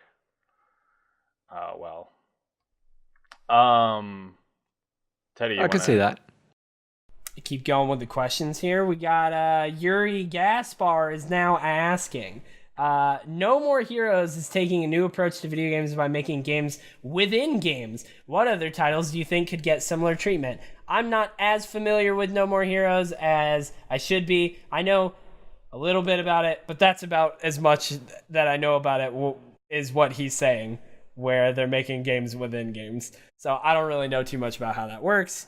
But what do you think, Bryce? I know there's like a VR one. I know there was one on Vita I was playing a while that was kind of like Puzzle Fighter or something, where you had to match stuff, and then there was guys coming, and if you damage them by matching stuff, and it was pay to win. Like you had to give money to be able to get good enough monsters or whatever. Oh no. So I hit a wall at some point, and I did just try and push through it, but there was a certain point that like I was trying to platinum it, and I was doing really well, but then I got to a certain wall, and it was just like I cannot. I don't think I could progress without putting money in and bounced off. But I know that they are making multiple games in sort of this weird kind of basic premise. But other than that, I don't really know anything about. Here's the thing. As far as I know, this is from listening to a lot of Kind of Funny podcasts. No More Heroes was supposed to be, the way they teased it, was supposed to be like, here's Shovel Knight in No More Heroes. We're going to have like a Shovel Knight level and like a this level and a that level. But then the more people looked into it and like asked the creator, they were like, oh no, that's just like, we're just going to have like Shovel Knight t-shirts that the character wears. So as far as I know, the game within a game thing isn't actually happening, but like that's, I don't know. There was a whole confusing thing, so I don't know too much about this. Oh, I think the game within a game thing is definitely gonna happen. It's a cool concept. I just realized they got No More Heroes mixed up with a different game. So ignore everything I just said. And I have not played any No More Heroes. I saw my brother play it once on the Wii. All right. We're going to skip that question. He said, who do you follow on Twitch and why? What do you look for in a streamer? Wow, God, why does Yuri ask questions that I can talk about for No More Heroes real quick. The new one, Travis Touchdown Strikes Back. Switch exclusive, baby. Coming out soon. Nice. I follow Scribbleh and Dexterity and Teddy Chinaris. There's no way that's all. Oh my God. Yeah, I was about to say, I was like, there's no way on earth. If you don't appear on this podcast, you're not. There are many people that have appeared on this podcast that you did not list off. And Super Killer Bunny and Matt A Plays and there you go. There's a lot of people. I guess like I don't care about skill level. Honestly, if you're like so focused on the game that you're like hyper good at the game, you're probably not somebody I'm gonna watch because I don't really care about that. I care more about personality and interaction with the streamer and stuff. So I think all the people I follow are really good at that, and that's what I look for. Darren? I also try to look for like positive and chat interactive people, which I realize is a little bit of a contradiction because I often accidentally ignore my chat. It happens. It's not on purpose. Jeez. I'm just super bad at it, okay? But, I sometimes like think about my chat too often, and I'll go back and read something that I just read because I'm like, oh, I didn't know, I must have missed something. Like I'm just constantly worried about the chat. I never like forget. Oh my God. If I forgot my chat existed, I'd be like, oh, we're done. I can't do it. I don't forget my chat exists. I just get into ruts where people just don't talk. So, like, I'll glance over and, like, it doesn't look like anything has changed, and I'll get back in the game, and then I'll glance over, and then I'll get back in the game, and then I'll glance over, and, oh, that message was 8 minutes ago. I don't even know if that person's still here, and I'm sorry, but here's my response. Also, you play, like, League of Legends, and I can't even imagine streaming League. When I used to play it, it was, like, entire focus of the entire time, and your whole brain is in that. Yep. So that's pretty like so I'll try to do more commentary in League sometimes, like, or just shit talking the enemy because I'm really good at that. Damn. Typical League player. Yeah. Toxic over here. But yeah. Yeah, I also follow Bob Ross because it's fun to tune into his streams. Is so chill.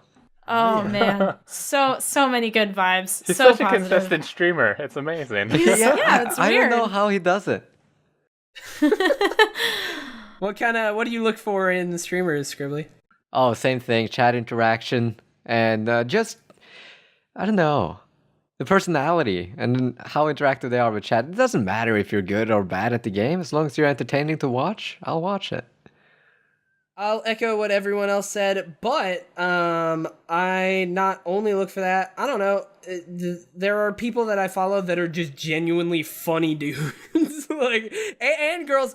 Elspeth is hilarious, as an example. Like, there are a lot of people that I follow just because they're really fucking funny. And the only person that I would say that I follow, not just because they're funny and, like, interactive and whatnot, but also they are good at the game, is, like, people who know the stream are gonna laugh at me, but Tim the Tap Man, but, like, he's everyone, like, makes fun of him because he's not as good as the professionals he plays with, but he's still really dang good. Like, he's still pretty good. But yeah, so, I really enjoy that he still provides legitimately good gameplay a lot of the times, and like is really funny while doing it as well. So yeah. Let's see here. Yuri also says, if you haven't heard of it, there's this cool podcast called Gamemate Corp. Not sure what it is about. Possibly selling shoes or something. But what is your favorite podcast? Bryce, what are your favorite podcasts? And can you tell us about this interesting sounding show? Yeah, Gamemate Corp's another Last Geek podcast where every week or every 2 weeks it comes out. The weeks that this one doesn't come out, we run a video game company where we make cool video games like Mega Large, Big Large, Murder Town, Battle Royale. Why is it so big? Because it's basically PUBG, but every time you kill somebody, you become bigger. I saw somebody tweet out recently, Justin Davis at IGN. He was like, what if there was a Battle Royale game, but every time you killed somebody, you just heard screaming, and it just got louder. Every time somebody died, it's not like the circle was closing in, but the screaming got louder and louder. Wow. Oh my Like, gosh. geez, that'd be That rough. sounds like the worst idea ever. Yeah, that'd be rough. Pacifist. Yeah. Yeah, so it's a comedy show, and I think we're getting good-ish every episode. A little bit better, maybe. I don't know. I think both Scribbleh and Darrian heard it. The last one was twice as long as a regular podcast. Mm-hmm. But when it was over, I was kind of sad. Aww. It's like, Well, that's a good sign. there's not more. Like, this is where it ends. Because they went into a very detailed talk about Becker's Day for not even the main game. But it was really funny and very enjoyable. Okay, well, that's good. Bryce, what other types of podcasts do you listen to? Basically lots of stuff that the McElroy brothers do. They're very funny. I love their stuff. I listen to My Brother and Me, The Adventure Zone, Sawbones. The McElroy brothers will be in Trolls too.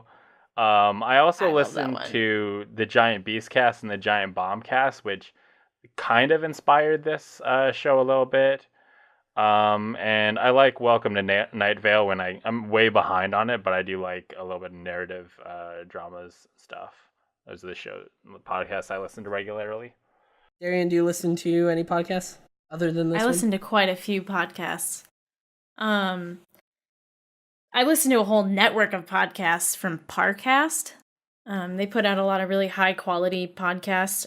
One of them is like Tales, where they tell the original stories of our favorite fairy tales. I think they started with Beauty and the Beast, and it was eye-opening for me because there was a whole portion of that story that I didn't know that I didn't know. And that's kind of how they do a lot of their, like that particular one. But she's just reading a story. So it's really cool. It's just like, all right, here's a bedtime story. Super fun. They also have one called Conspiracy Theories, where they give a lot of detailed information about something that has spawned conspiracy theories. So one episode is just giving you the rundown of what the event was. And then the next episode is, here are some conspiracy theories that people have thought of because of this. And that's also really just educational and interesting. And then one called Female Criminals, where they give a detailed, like, story of usually well-known female criminals. Like, they talked about Bonnie Parker from Bonnie and Clyde. They talked about the I think it's like the Black Widow killer, I think. Something like that. I don't know. A couple of them. It's really interesting. I also listened to Mabim Bam by the McElroy brothers. Was that okay? I was like, was that a word? Was that an actual word, or was that okay? It's Mabim Bam. But and the McElroy brothers will be in Trolls too. And I also listened to one called Savage Lovecast, which is a sex podcast, and it's great. Sex and relationships podcast, where you can call in and he will, you can call in with your problem and he will give you his advice on what he thinks is the best way to go about it. And it's a lot of times it's just relationship advice. Show on my problems. It'll be a real long show. Yeah, anything else, or is that all of them basically? That's it, yeah. Okay. Scribbleh, do you listen to any podcasts? I used to, but I haven't listened to podcasts in a while. They're very time consuming. They are. I used to listen to them when I was on the subway. But Yeah. I only listened to like Norwegian podcasts. There was a really fun one that was all about gaming called Nerd Alert. And, oh man, there was one incident where they made me laugh out loud on the subway. It was kind of embarrassing. Yeah. Well, my I've God, had was it worth moments it? like that. There was one, I was walking down, like, on campus, I was walking around, and I couldn't contain my laughter. I was listening to an episode of The Comedy Button, and there was one joke that fucking got me. I was, like, trying so hard to hold it in. I listen to way too many podcasts. Too many. It's a problem. Right now, this is my podcast app, right? I have the Broman podcast, which he does a lot of Ask Broman. He's a streamer, Professor Broman. He does a lot of advice on like streaming and whatnot. The Comedy Button, IGN Unfiltered, Rooster Teeth podcast, Destiny Community podcast, IGN's Beyond, Podcast Unlocked, which is another IGN podcast, IGN's Nintendo Voice Chat, IGN's Game Scoop, IGN's UK podcast, the Overwatch League recap I just added on here, but I want to listen to that because that's like a weekly show where he like recaps the Overwatch League. I was trying to listen to Overwatch League daily. No, that's not happening. That's a lot of content. And then Colin's Last Stand, Weird Heat, Red Lips Orange Car, which is that's a podcast by Marty Sleva and Alana Pierce at IGN, but I haven't actually started that, but I have it on the thing. And then like on YouTube, I do that, the audio ones, and then I also like try and watch some on YouTube. I try and watch Achievement Hunters Off Topic, and Rooster Teeth's Always Open, Sugar Pine Sevens, what's it actually called? I think it's called Beyond the Pine. And then, of course, I listen to every kind of funny podcast, which is a lot. But that's like the important one. I always I'm very rarely behind on kind of funny podcasts. I try and watch the morning show and the games daily. Like I try and watch that day. But yeah, which is kind of funny morning show, kind of funny games daily, the Game Over Greg show, and kind of funny Gamescast. My God, that's I'm quite very list. much not caught up to barely any of these. It's I'm too stressed out It's at the too number much. of podcasts It's a you problem. listen to. It's a problem. But like at this point, I can't fucking stop. I also have that problem where like when I start from episode 1 of something, I feel like I can't quit. So like I've been listening Off Topic since episode 1. I'm like 30 episodes behind, but I'm like, no, I gotta watch them eventually. Dang.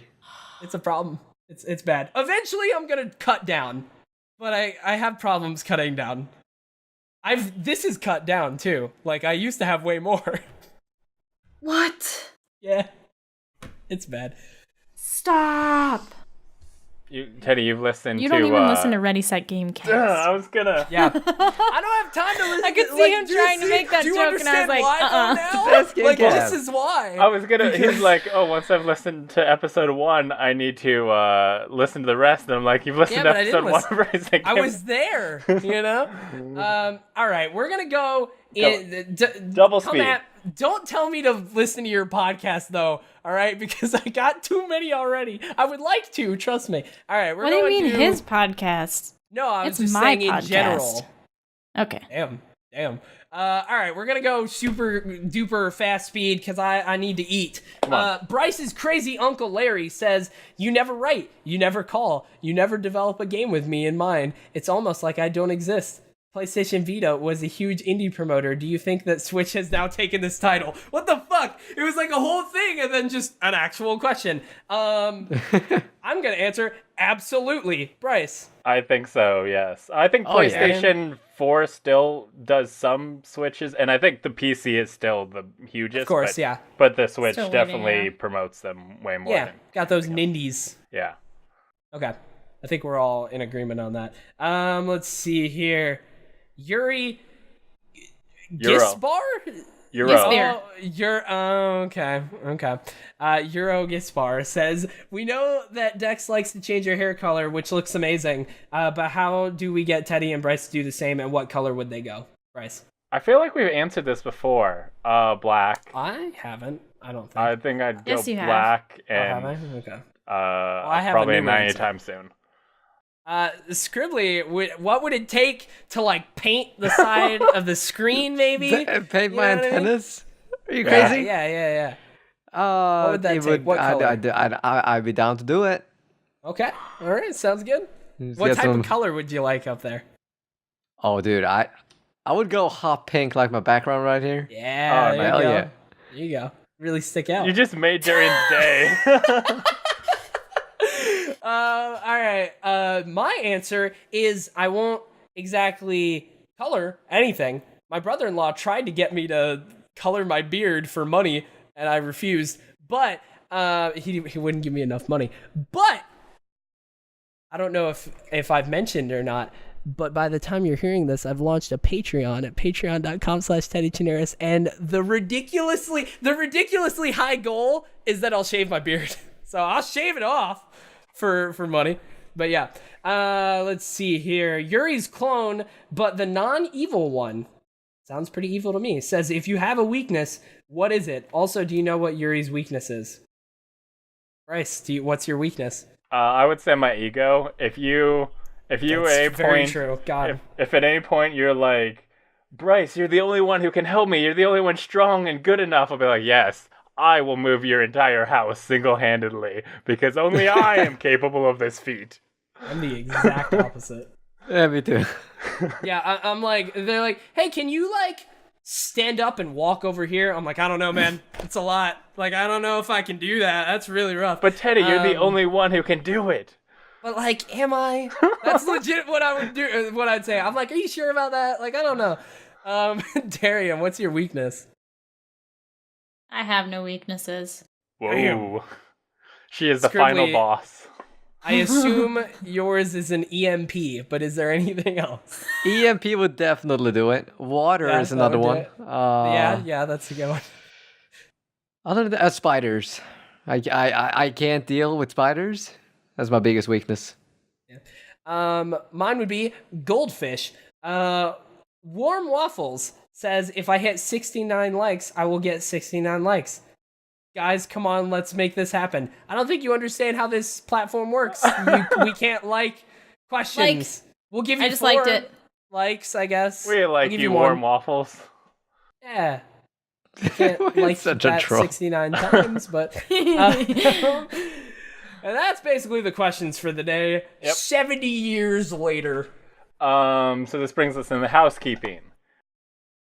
If you are listening to this, you should go to ReadySetGamecast.com for links to the podcast on all your favorite podcast services, including iTunes, Google Play, and Stitcher, and Radio Public. Listen there, it gives us money. As well as the video version on YouTube. Also, if you enjoyed listening to this, if this was a good time, please subscribe, rate, and review the podcast on iTunes and Stitcher. It helps us grow and become more powerful. I'll do it this time. Because I've been working out. There's actually like slight muscle here. There's like actually a little bit of muscle. I'm proud of it. Scribbleh pulled out his Bayonetta gun. Oh, shit. Not only that, but it shoots bubbles. Check this out. Oh, wow. Nice. That's a very kind gun right there. Yeah, you see, I'm not very beefy, so, Yeah. I got Bayonetta pistols. Nice. People should be watching the YouTube version of this just to see, like, Darrian's face the entire time whenever Scribbleh does anything. And also because Scribbleh like, you don't appreciate how cool Scribbleh is unless you see him. It's true. Oh, thank you. He also has a very cool voice. I feel like his voice should not be undercut. Agreed. Also, other Last Geek stuff you can check out. We already mentioned Game Make Corp. There's a new episode. Foul Play. We make a game that prevents chicken uprisings. And there will be have another Ready Set Gamecast in 2 weeks. No guests this time, but we've got lots of cool guests coming up, like Alex O'Neill, Alex Van Aken, Penguin Von Penguin, and lots more. Yo, the dude, fellow panda. But that brings us to the end of this show. Where can people find you, Scribbleh? Twitch.tv/Scribbleh. That's Scribbleh. And Twitter, Scribbleh. YouTube, Scribbleh. Everywhere, Scribbleh. It's easy enough. Yeah. Darrian. Twitch.tv/dexterity. DEXTERIDEE. Also Instagram and Facebook and Twitter and my Discord server and all that fun stuff. Teddy Chinaris. Oh my god, this one's actually different. If you haven't been able to tell from my 20 times I've laced it in Teddy throughout the podcast, this is where I'm supposed to plug. And now he doesn't get to. Bryce, where can people find you? Now it's my turn. But nah, legit, I'm actually like doing this thing where I'm trying out streaming on Mixer, at least for a month. We're gonna try it out. At least for a couple of months as well. 1 or 2 months, I don't know. We're figuring it out. I'm gonna evaluate it at the end of May, and if I think it's good, I'll keep going, and I'll do that at the end of each month throughout August. But yeah, it'll be fun. So it'll be mixer.com/Teddy Chinaris, and I'm back to an actual regular schedule, which is Monday through Saturday, 6 p.m. to 10 p.m. Central Time, 4 hours a day, 6 days a week. And then yeah, twitter.com/Teddy Chinaris. Also, if you are one of my regular audience members, and you've been around for a while and you do feel like it, I actually am also launching a Patreon with some pretty neat rewards that's going to go live that day, that'll also hopefully help me create more actual YouTube content, so that'll be fun. And yeah, be good to one another. And also, if Teddy becomes a full-time Mixer streamer, he's officially being killed off of the podcast. Damn. Oh, no, damn. I'm just kidding. Yo, there's a multi thing. We can still do multi streams. I actually was thinking about that. I'd love to do like a cross-platform raid where like I bring people over from Mixer over to Twitch for like a raid. That'd be fun. Okay, everybody sign up for a Twitch account real quick and then go over there. I imagine most of them would have one. Maybe not though. Who knows? Yeah. So I am Last Geek on Twitter, Last Geek Plays on Twitch, Last Geek Plays on Instagram, and you can find links to all of my content at lastgeek.com.